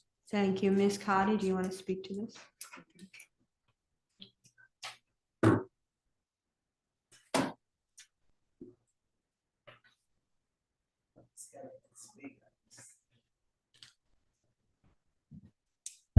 Yes, this is the second reading, and previously we presented that there had not been an increase in 20 years and how the cost of living had gone up significantly. The fact that currently we're at 32.7%, and for the year that's coming in October, it's going to be like 29. So even when we add on this one-time adjustment, we are not going to be spending more than what we're currently spending. And for that reason, staff recommended that we comply with the actuarial's report. Thank you. Does anybody have any questions? Is there anybody here for public comment on this item? Seeing none, we'll close public comment. Do we have a motion to approve? Second. Motion is second. All in favor? Aye. Any opposition? Thank you. On to ordinance 2024-06. Give peeps a chance. All we are saying. Thank you, Madam Mayor. Presenting to you ordinance number 2024-06, an ordinance of the city of Palatka, Florida, providing that urban homesteading standards for raising and keeping of domestic fowl in the residential zoning, prohibiting roosters, providing for conflict, severability, repeal, scrivener's errors, and providing for an effective date. Thank you. Does anybody else, Ms. West, who's speaking to this ordinance? I can. Okay. Mayor. According to the U.S. Department of Agriculture, the city of Palatka has a relatively high number of households, 19% without vehicles that are more than 1.5 miles from a supermarket, which constitutes a food desert. This particular ordinance would provide urban homesteading opportunities to allow those households to have more convenient access to fresh eggs. Essentially, this ordinance merely provides standards by prohibiting roosters and other crowing fowl that may create a nuisance, but it does allow for residents to engage in self-sustaining food production through the keeping of backyard chickens. And it does promote urban homesteading to provide for food security and self-sufficiency for the residents of the city of Palatka. By sourcing eggs from backyard chickens, residents can reduce their dependency on expensive grocery store items and fluctuations due to inflation and avian bird flu. Thank you. Does anybody have any questions of Ms. West? Yep, I have a statement. I was driving around just this morning and I saw chickens in the middle of the road. So it's a difference with the chickens being in the backyard in the pen than they're being in the road, because that's going to be another police call and code enforcement call, stuff like that. It's different in the city. And yes, I just think that if somebody else would have told me, it'd been different. I saw these chickens in the middle of the road. They was actually at the front of the fence, and some of them was, but others were right in the middle of the road. So I don't know. I know what the statement you just read, but I don't know about that one. So if I may, Commissioner Jones, that's a great point. And actually, I think that's the reason for the drafting of this ordinance, is to prevent exactly that. This would provide guidelines and standards, and chickens walking around in the middle of the road would be prohibited. You would have to keep them in a coop and a defined perimeter, and it provides for guidelines along those standards. Thank you. And most cities these days have a similar ordinance. Do you have something else? I'm sorry. No, I don't think I heard the distance between a family market or you said grocery store. What's the distance? 1.5 mile from a supermarket. It's the percentage of households is 19% within the city of Palatka do not have vehicles within 1.5 mile of the supermarket, so they happen to walk. We got public transportation somewhat. We got Uber, we have Lyft. But you have to pay for Uber and Lyft. That if you don't have the funds to have a vehicle, generally you don't have the funds to afford to go for a regular shopping expedition. Probably not. Well, But anyway, I think it's a good concept. I do have a question. Why 10 chickens? Is that a magical number? I mean, usually it's 4 or 5. I was just curious. 10 seems like a lot. Yes, Commissioner, actually, there are quite a few properties already Oh, within they the do. city of Palatka that I know that. appear to be around that. Some of them are my neighbors. I hear them. And they have roofs. So I don't know what the brew, how if we're gonna crack down on roosters, but they have brews. I did, this was actually came from Commissioner Borum at his request a couple months ago. And I did do some research, not to throw you under the bus, Commissioner, but. No, I'm speaking on it. Yes, I did do some research and compared nationwide. It varies considerably, anywhere from 2 to 20. So I just picked the. Okay, I was just curious. It wasn't any So issue. I have a question, and I think kind of along the lines of Commissioner Jones and Madam Mayor, with regards to, are there anything that, with regards to, say, for instance, there's these repeat offenders who you're able to identify the chickens that are in the middle of the road? Are there any things to outline that or address that? And if we start having these chicken farms, for lack of better words, that just pops up in the backyards, is there a mechanism to address that as well?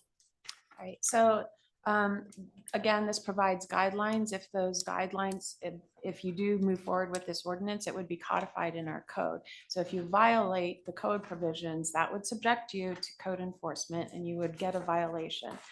In terms of the remedy that the special magistrate or a code enforcement would deem to impose, it could, oftentimes our code enforcement works very diligently with the homeowners to craft a remedy that isn't onerous. But if it does get to the point of going to a special magistrate hearing, there could be potential fines. If this is something, Mayor, that is going to pass by the commission, I would like some form of public education to be placed via the website, so that a lot of times these ordinances are implemented and they're not really getting into the hands of individuals within our city limits. So I would love for us to put together some kind of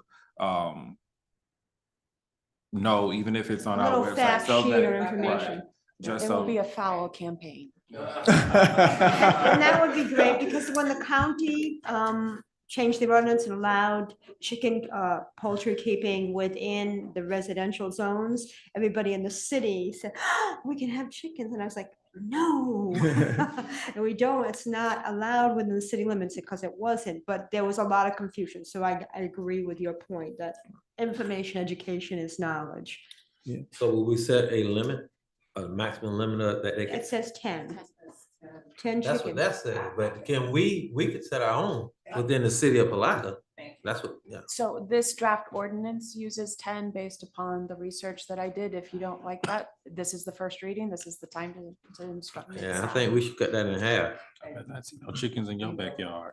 That's what I'm trying to say. Okay, Commissioner Borum and then Yeah, Commissioner Castle. And that ordinance came out of the town hall had down at the golf course. We had a resident or so come in and made a statement about the roosters and everything else with a loud noise, waking them up in the morning and different things of that nature. So that being said, we have seen where instances where the roosters and everything else is all over the city, as well as we have dogs.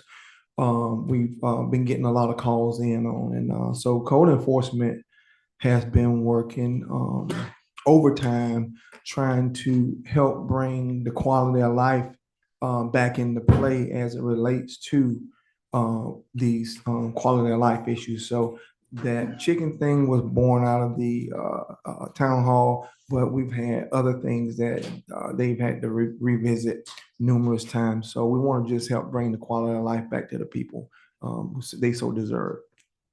Thank you. Anybody else have any further statements? And does this include the peacocks that live in the North Historic District? So the guidelines pertain to all domestic fowls, Okay. so that would include That would include those peacocks and that are wandering guineas around the and- North Side. And remember, we do not have animal control. We don't have that, so we're not equipped. Not yet. So Not yet. let's just let the people know, we don't have anywhere to keep them if we take them. For example, the owners out of town, chickens get out, and now then what we do. So those are things that we need to, It's a code violation. We're not going to be in the business. but what would you do with the chickens in the meantime while they're out of town? I think it's an individual The situation. homeowner is noticed with a violation. We don't do anything with the chickens. They just run on, We notice the violation and call them before I hear. I'm just saying, I think That that we was- should think about it. I think we could think about a lot of things Long and endlessly. strong. I think we have to, it's an experiment of sorts. And if it rolls out and it's really bad, then we'll deal with it. I think sometimes it's a brave new world with chickens and we need to just kind of move forward. Commissioner Blum and Commissioner McCaskill, Commissioner McCaskill waits Right. patiently. Commissioner McCaskill, Yes, you have a comment? I'll let you go. I 5 is good. That was what was in my head, but I'm gonna tell you 5 is going to be 8. If we said 3, it's going to be 5. So let's just consider that, 3 may, you said 2 all the way up to 10 at some point or 20. But I'm thinking 3, because it'll be 5 or more. It's, y'all just help me there. Just saying. So what's the magic? Magic number for me would be They can't 3. be reduced between each other as long as there are no roosters involved. And so I was thinking 4 or 5 seem fair because city lots are small. They're not, most of them are, are not huge. So 10 did seem a So little let's make a much. compromise. Commissioner McCaskill said 3, John said 5, Mayor said 5, let's just say 4. Oh. How did that Oh. work? Oh. Go ahead, Commissioner We're Board. gonna- Let Commissioner Board go. Let's do Oh, let's 4.5. switch. That's There you go. No, well, I'll be happy with whatever come up with. I'm fine. Okay. We so- just need to put some controls in place. Right. So we said 4? 4. 4. Four. Okay, Thank so let's start with 4. We can always go up. Okay, do we have a motion to approve? Oh, I'm That's it. sorry, public hearing. Yes, we got caught up in this chicken talk. Is there anybody here for public comment? Seeing none, we'll close public comment. Thank you for reminding me. Do we have a motion to approve? Second? This is, Okay, motion is second. All in favor? Aye. Any opposition? Go ahead, say Cluck, it. cluck. Nay. You said That's chance.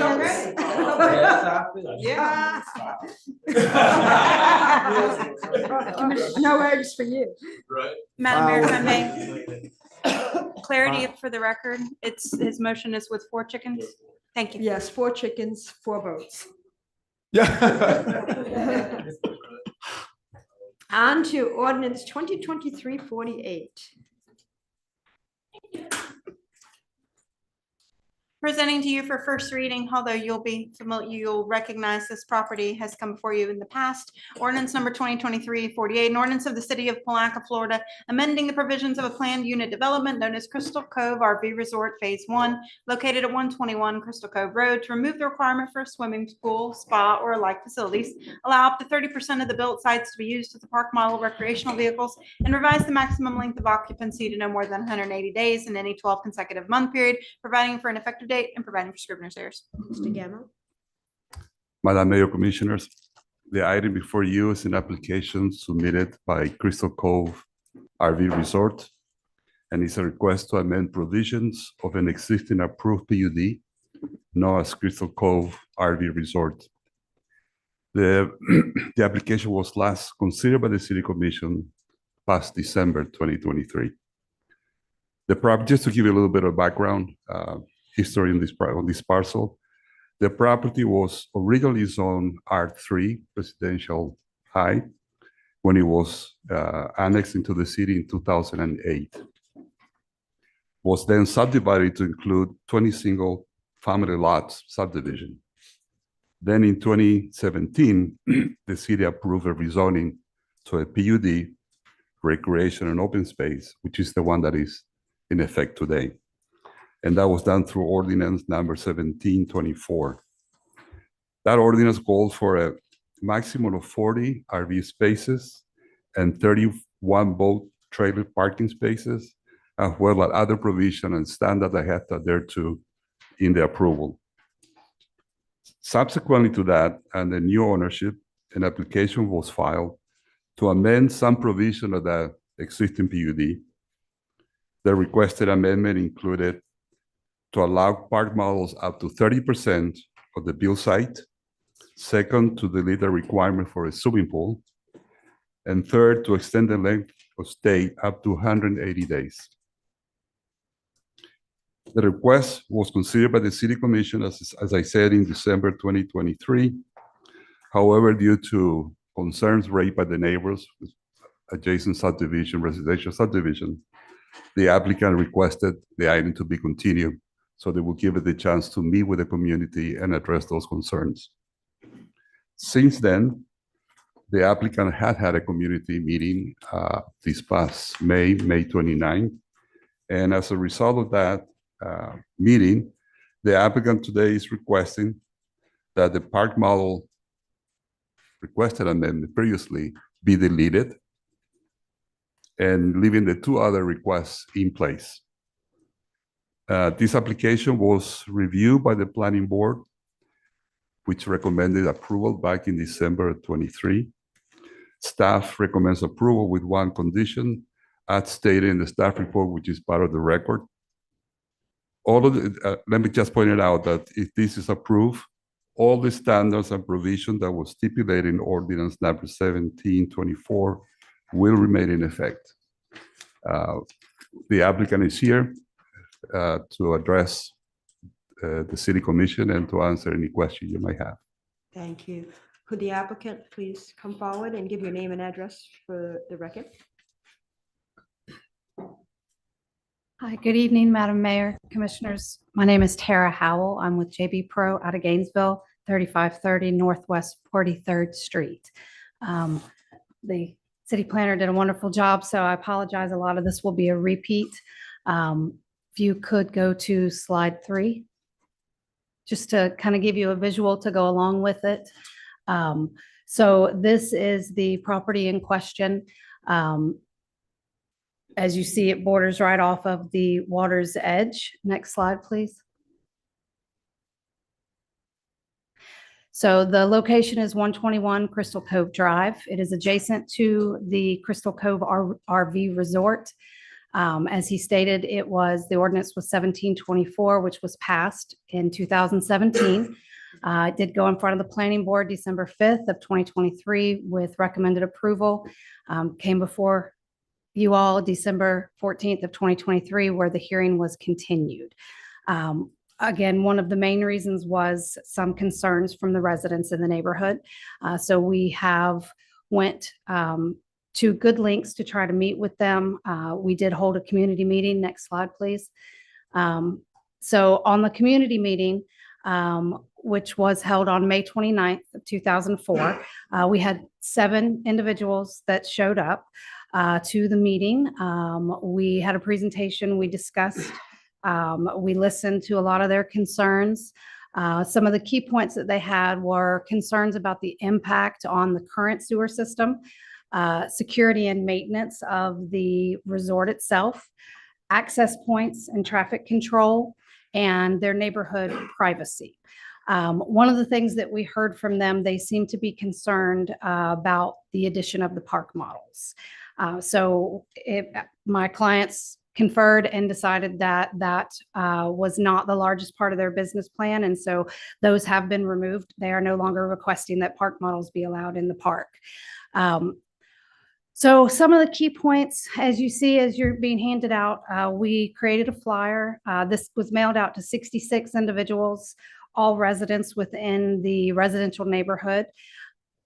Again, we have a flyer that addressed their concerns. Number one, the sewer concurrency was approved during the original PUD approval back in 2017.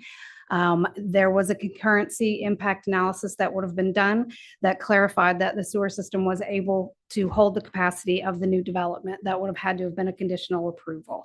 While I wasn't part of that, I'm sure that that was in play. We also assured them and notified them there will be a live on site 24-hour maintenance security for the facility. So there will not be a time that someone is not at hand, whether there are issues of security or maintenance that need to be handled. You also have in front of you the rules and regulation book. When you have a chance to review those, what you'll find is their business plan has some pretty stringent rules and regulations to keep the resort to a certain level. The RVs have to be a certain quality. The RV sites have to be kept in a very clean, very orderly fashion. The behavior inside the park has to be kept to a very family-friendly behavior. As far as the number 4, the neighborhood privacy, they also added a specific rule. I believe it is Rule 15 on the list. Yeah, so Crystal Cove Marina and RV Resort kindly request your understanding and consideration for the neighboring communities. Please respect their privacy and refrain from using these residential areas as walking, biking, or golf cart paths. So this set of rules and regulations would be posted on their website, and it would be given to each registered guest as they come into the park. And then I kind of skipped over number 3 with the access points and traffic control. What they have decided to do and put in place is that each one of the ingress and egress areas will have electronic gate arms. Those gate arms can only be accessed by either a code or a card. So you would not be able to have just traffic coming in and out. It's going to be registered guests only. The ingress and egress will be directed. So the ingress and egress that will exit out onto the Crystal Cove Road is going to be for exit only. So it's not going to be traffic coming in to come down. They will have one-way signs posted showing that it is for egress only. They're also going to, this is not on there, but they're also going to invest in new and additional entrance signs so that the entranceway is clearly marked and easy for guests to find. They'll also have a traffic link on their website. And of course, now we have GPS. Everybody has GPS. So, but they will make sure that GPS is updated so that the directions are clear. Next slide, please. So again, just to remind you, these were the original request. The park models, 30% of total build out, that has been removed. We heard the residents, they were concerned, so that has been taken off the table. The removal of an approved standard pool, spa, or similar support structure, that does still stand. The main larger unit is going to have all of those features, which will still have the same registered guests giving access to it. So there's just, it wasn't a good business plan for them to have to invest in 2 right next to each other. The extended length of stay. So they are requesting that the stay be up to 180 days. And if you will allow me very quickly to elaborate on that, the reason is because, as many of you know, snowbirds into the state of Florida, those coming from colder climates in the winter, produce a large amount of revenue for the state of Florida and for any city, county, municipality that welcomes them. Most of the snowbird traffic that come into Florida come in between November and April. It is customary that they typically stay for a period of 3 to 6 months.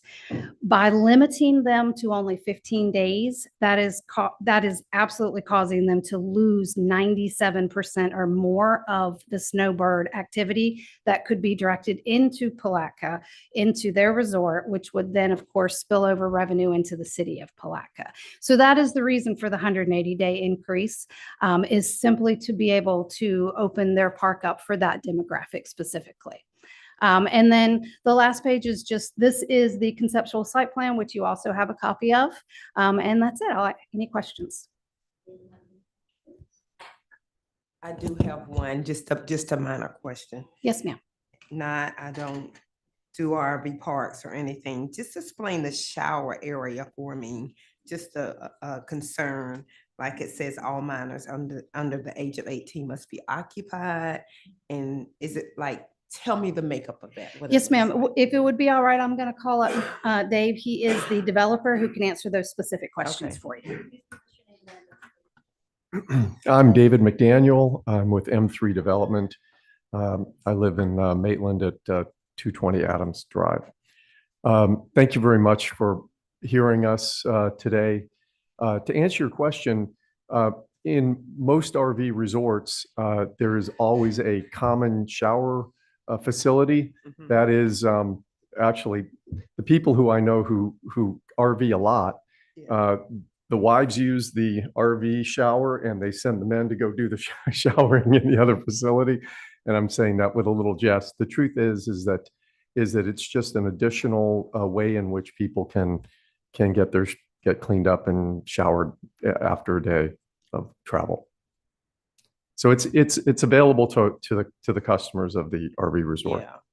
Did that answer your question? Did I get to it? Yeah, just a little concern about safety, and I don't want to, maybe some predators hanging around at the shower, making sure that Yeah. it's heavily monitored, the lighting, everything, just the Yeah. location of it. It's so right, that- it's right in the center. This particular Mhm. bathhouse is right in the center of the development. Tara mentioned the fact that we will have people living there who are kind of park Neighborhood neighborhood park watchers. monitors, Yeah, okay. people, and it's this particular phase of the development is 40 units. It's pretty on the small side. Mm. I think we're going to be able to keep an eye on what's going on. things. Okay.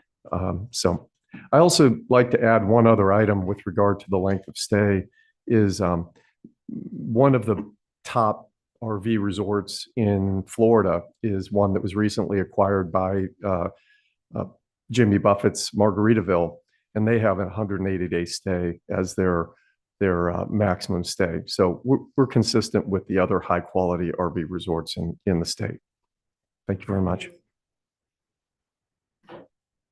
Any other questions? Yes. I noticed at first you guys had a plan to have a swimming pool, in-ground swimming pool, stuff like that. You guys strike that out of the plan? Yeah, so that was actually included in the original back in 2017, which was a different owner that's since been purchased. And there is an additional site that's going to be connected to this one, which is a much larger site, and that one will have the amenities. So again, as a business plan, trying to do things as cost effectively as possible, not having two side by side right next to each other was the reason for that. Gotcha. And know we're gonna be bringing snowbirds in. How would you think they'll feel about the chicken ordinance? That's a good question, though. They'd have to cross I the mean, road. honestly, I'm from Gilchrist County, so you're asking the wrong person about, we got chickens everywhere.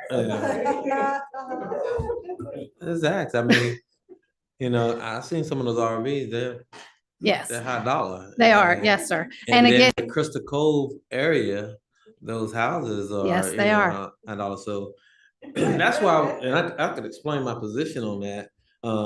You could get one person that want to have a chicken farm and they go to the neighborhood. So that's my thought. Thank you. I said it. Thank you for sharing. All Is right. there anybody else here for public comment? Thank you. About this item. Seeing none, we'll close public comment. We have a motion to approve. So moved. We have a motion, a second, all in favor? Aye. Any opposition? Thank you. On to the next ordinance, 2040. On to D, amending the future land use map and zoning 7341 Bill Ave. Thank you, Madam Mayor. The next two ordinances are related, being the same project. Ordinance number 2024-07 is presented to you for adoption as future land use maps have one reading, and then ordinance 2024-08 is presented for first reading. Ordinance number 2024-07, an ordinance of the city of Palatka, Florida, providing that the future land use map of the adopted comprehensive plan be amended with respect to the following parcel of land, which is less than 50 acres in size, from the city of Palatka commercial to the city of Palatka residential low RL for the following property located on Kelly Smith School Road, Palatka, Florida 32177. Parcel numbers 9, 10, 26, 02, 13, 00, 00, 10, 09, 10, 26, 02, 13, 00, 20, and 9, 10, 26, 02, 13. 0030, contiguous to the boundaries of the city of Palatka and providing for security reserves and providing for effective date. Okay. Madam Mayor, Commissioners, This is a request for a small-scale comprehensive plan amendment and a rezoning like Sonny just stated. It's for a 3-lot residential subdivision with totals about half an acre, more or less, and it's located on the north side of Kelly Smith School Road. The request specifically is to change the existing future line use from commercial to residential, low RL, and to change the existing zoning from general commercial C1 to residential single family R1. The planning board has reviewed and approved the request on March 24th of this year. The city commission have previously approved this. If you remember, the plat was approved by this commission back in April of this year. The application meets all the requirements for a land use amendment and a rezoning, has been stated in the staff report, and therefore staff recommends approval of the comprehensive plan amendment and rezoning as it is specified in the corresponding ordinances. Is the property owner here or the representative? Or any questions?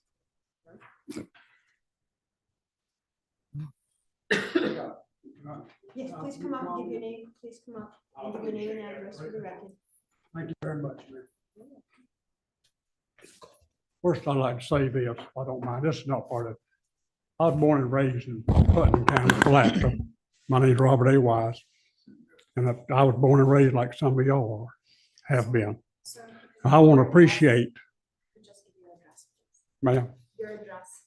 150 Kelly Smith School Road. But I appreciate Miss Lawson, Mary Lawson Brown, for her effort to keep the history of Palatka forefront. Because this town has a great history. And I appreciate what she's doing. And that's not part of what I got to speak about. Okay. Now, I live on 150 Kelly Smith School Road. Can you show me the map up there, please? I'd appreciate it. Okay. I'm looking at it right. It says R1 and C1. Is that right? Right there. Now, this map that's showing on this diagram I have, that place off to the left, that little out jut right there, that wasn't on the original. When this people went before the Palatka the zoning board, that little piece of property wasn't on the original plat. And I'd like to know where, I know where it is. It comes right behind my property.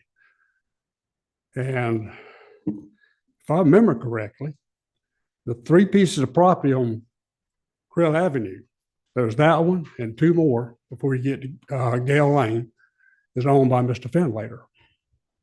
It was, but I don't remember this piece of property being on the original submission for this property to be zoned like it is. Now, my question is this. It started out, this property was going to be divided up into residential properties. And in the course of action through the zoning board and all this, it was advertised as being on Kelly Smith School Road, the whole piece of property. And I asked the question at the zoning board, why couldn't they make it the entrance off of Highway 20? And I was told that because they would have to get the state of Florida to approve a turning lane and all this stuff.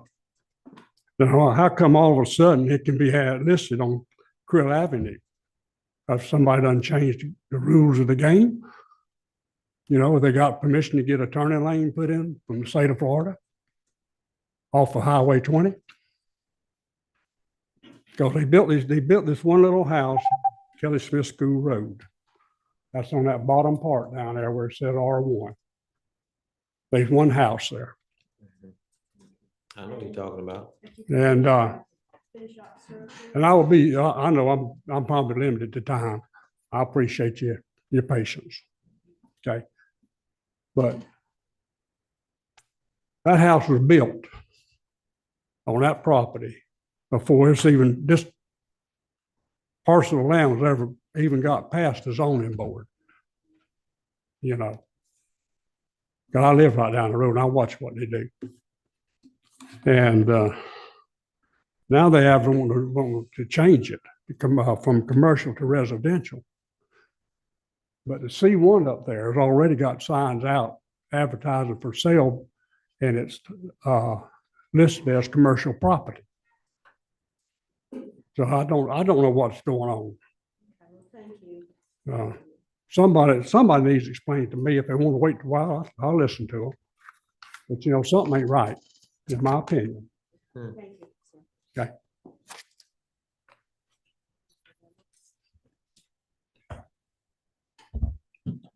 My understanding is that this parcel was a bigger parcel, which aligns with on Krill. It was, I think it was sold just half an acre, and that's what it was subdivided in the plat that you were approved back in April. So the current owner of this plat, of these three lots, they have no control over the rest of the property. And what they're asking is the rezoning of those three lots, not the whole parcel, because they have no control over it. Who don't? The owner of these three lots. Talking about one lot up there by itself, off to the left. No, if I may.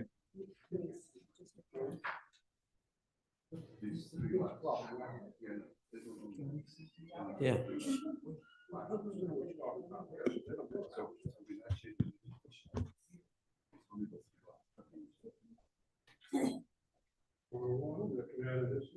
They want to change this commercial residential. Can you show us, Lorenzo? Can you show us what he's talking about and what you're talking about? Yeah, can you go to the next one?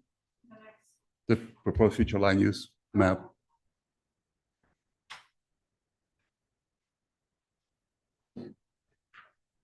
There. No. Make it, so, yeah.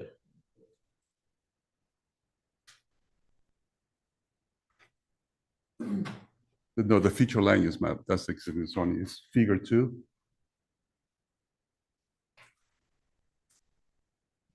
There. May I point out to you? Yes, sir. We're talking about these three lots, right, which is part of this C1, which is a whole parcel that they have no control over. They only own these three parcels, and that's what is being changed. So, sir, Mr. Lorenzo, to his point, I'm questioning it. See that I understand what you're saying. That commercial lot that starts on Krill, it goes all the way through to Kelly Smith Road. Is that what you're Right. telling me, right? So that's Yeah. one piece of property that's zoned commercial. Am I right? That's correct. Right so far? Yes. And now you're asking for it to be rezoned, half of it. No, not half of it, it's only half an acre for those three lots. Right. Those so- three lots were created back in April when the city commission approved the plat. Okay, so I know the house he's talking about, just recently built, and it was built on a commercial lot? I'm asking, No, it's vacant. pardon me? It's vacant. I can't understand you. I said it was built on a, There's nothing built on those lots. Are you saying there's a house on that commercial lot? it is. It is a house on that lot, a brand spanking new house. It is. I saw it just the other day. Is it right there, Commissioner, on the three lots that we got right there? And look where it says C1 goes all the way through. For clarification, the house that's just been built is on a different residential lot. It is not on. So how many lots on that corner? Before you get to the newly built, new construction? I don't know. I mean, the new build that we're referring to is not part of this application. So I'm talking about, I mean, you, looking at that map, could you tell me? I mean, I cannot tell you what it is. I went to the site to do the inspection and it's all vacant. These 3 lots are vacant. This situation, we're only talking about those 3 lots. We're not talking about the bigger lot. That's right.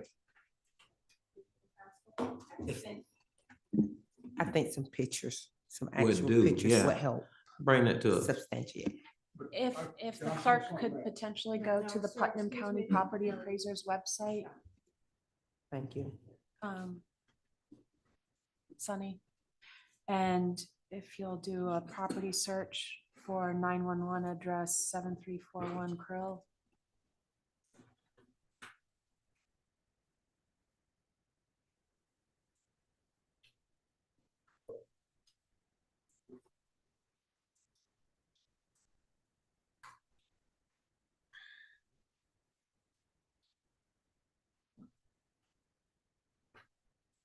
Thank you. And yeah. All right.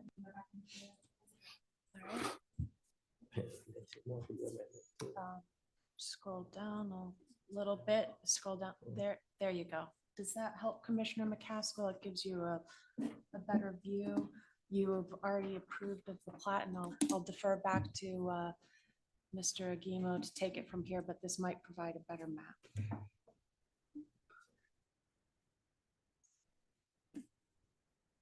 So, Platting of there these you- individual lots was approved already by this commission, so now we're seeking to rezone. That's correct. Because the intent is to develop 3 single-family homes. Okay. Thank you. It helps. Yeah, So the 4, reason, that's the part- it that's should, what- yeah, what happened, let me explain this. And it was before my time. I don't know why it was not considered at the same time. Usually when you do a plat, you also do the future land use amendment and the rezoning all at the same hearing. That didn't happen. For what reason, I don't know. But it went, right. It went to the planning board in March for the rezoning, but we didn't have the plat yet. And the plat came back to you in April. And that's when you approved the final plat. And now we coming back to get the rezoning and the future land use change.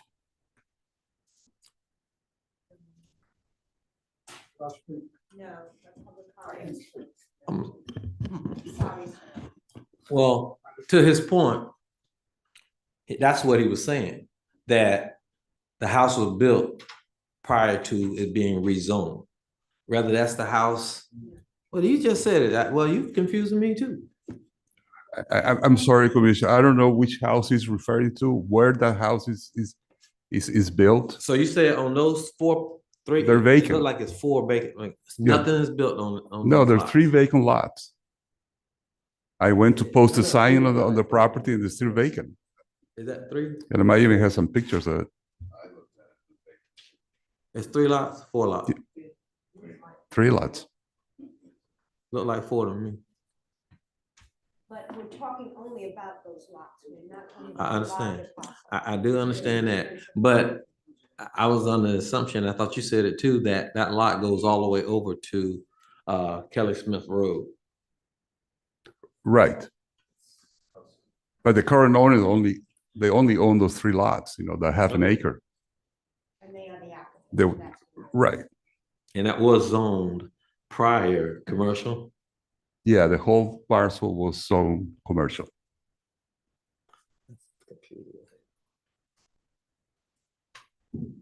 Any additional questions?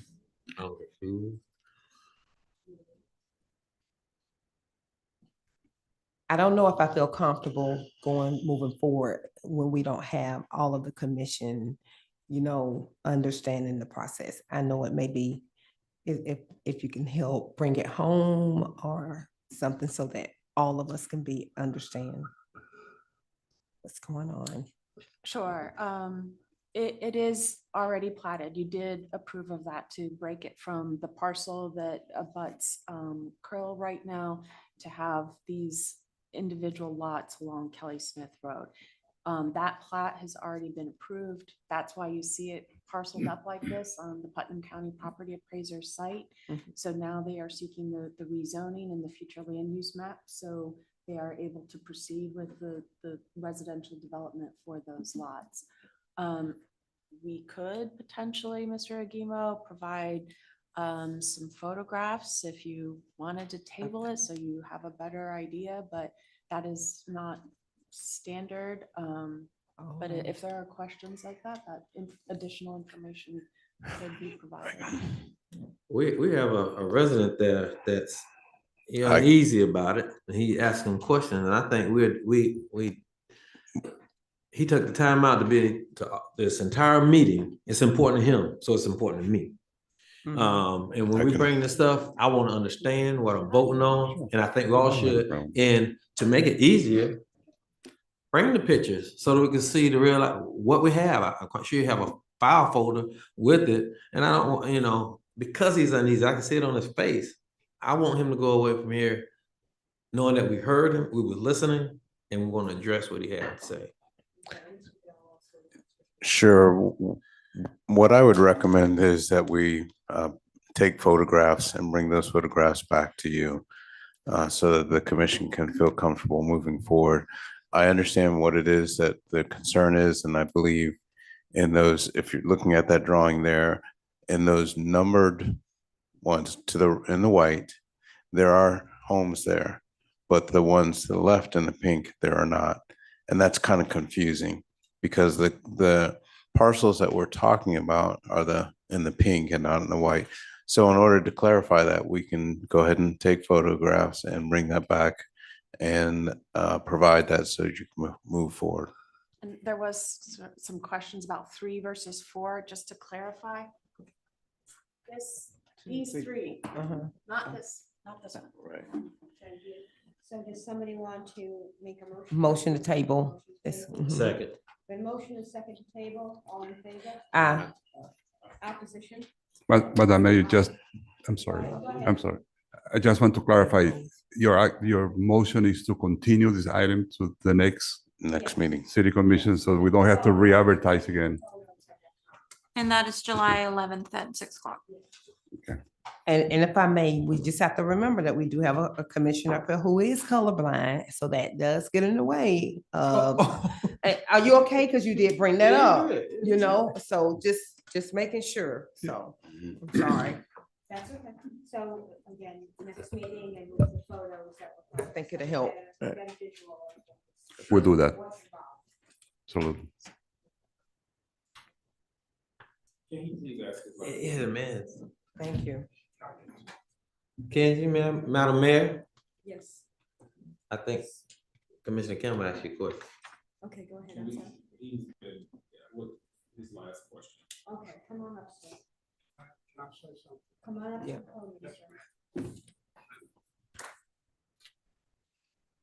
The first question I got is, the address for this property on this piece of paper right here is Krill Avenue. Those lots on that map is on Kelly Smith School Road. So something's not right. It's not right in this description. And can I make a suggestion? That somebody go back to the original request to the planning board and look at the map that was drawn up for that request to rezone it. You won't see this little jut out on the left that they got on this map, So, y'all excuse me, I'm nervous. Yeah. Nervous. But anyway, that's all I got to say. All right. I appreciate y'all's time. Just I allow appreciate for your time. attention. I'll be Right. With regards to this, and as we begin to move forward, may we make it a customary practice to bring actual photos if it is something that we can do? I think it possibly would eliminate, and accommodate the various forms for commissioners. So if we are able to provide actual shots, I would prefer that we move forward and let that be a part of our practice.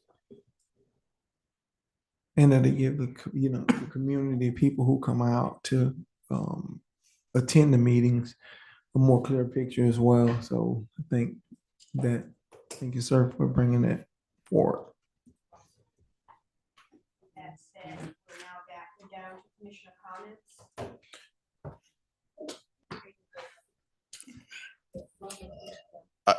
I know we're at commissioner comments. I just had an announcement that I wanted to share when you're ready for that. We'll start with commissioner comments and then we'll do this. Okay. Commissioner Campbell, do you have any comments? Yes, I just want to announce as we approach Juneteenth, there are several community events that are going on. The first event that is taking place this upcoming Saturday, which is June the 15th, is hosted by Miss LaFar Davis, who is no stranger to Palatka and no stranger to providing quality events here in our city. She is hosting her fourth annual Juneteenth Community Cultural Event. And it is set to take place at the Calvary Life Center, which is 1414 Bronson Street here in the city of Palatka. The time is 12 to 4 p.m. She has an awesome lineup of acts, vendors that will be participating, the African American Cultural Arts, along with Douglas Law Firm. On the 19th, which is actual Juneteenth, will host the inaugural Jubilee on the St. Johns River. It's an evening event that will be hosted from 4 to 8 p.m. We are looking to have an awesome time there. There's also a lineup of entertainers, vendors that will be there. And then again on the 22nd, as you see, we approve the day tonight that the city of Palatka will be hosting a Juneteenth event as well. Again, that was approved on tonight's agenda. So we want to make sure that we support those events or any other events that we have within our community. Commissioner Jones? Where would the city of Palatka event be held? City of Palatka event will be held at Jenkins Middle, the North Side Neighborhood Facility. And I believe And that June 22nd one is that movie. that's the movie night. And is that what you're hosting? No, this is put on by Cultural Affairs. I'm just in support of it. Okay.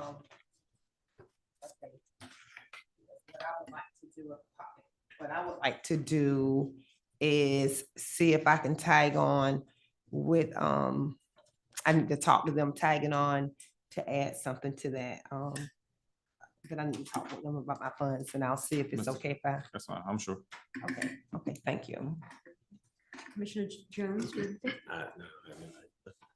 Commissioner Barnes? Yes, I had sent a update for you. I got pinged by something that we already currently have in the pipeline in terms of the updates with the due diligence and the valuation of the property. So where are we with that? Because we are coming up to the due diligence timeframe. So I've got pinged on it. So I would like to know where we are because we haven't heard anything. It's been kind of dead silent. Sure. So the due diligence deadline that we have is August 15th, if I'm correct.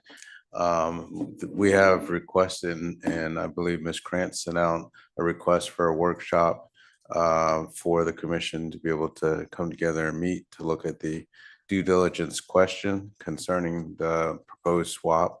The staff internally has been collecting documents and data and information inclusive of the appraisals for the properties. We are almost finished collecting that information and we can convey that. We can convey that independent of the workshop as soon as we have that information. But I think the workshop is going to be the key focal point, right? Absolutely. Just want to just keep the commission appraised because it's been kind of dead silent and we just going along. So just thank you for the update. Commissioner McCaskill? And to piggyback off that, during that time, we'll be discussing, because we did have a citizen to come forth with a question. What do we want to do? Do we have a plan if we decide to swap with that building? Correct. So we need to be able to have that answer and have those discussions during that time. Absolutely. Thank you. Does anybody else have anything? With that said, do we have a motion to adjourn? Oh, sorry, Mr. Chair. That's okay.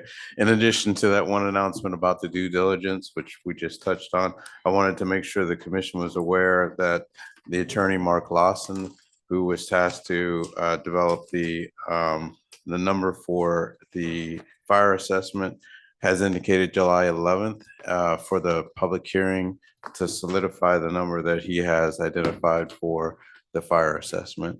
So just a heads up, July 11th, fire assessment, public hearing for that amount.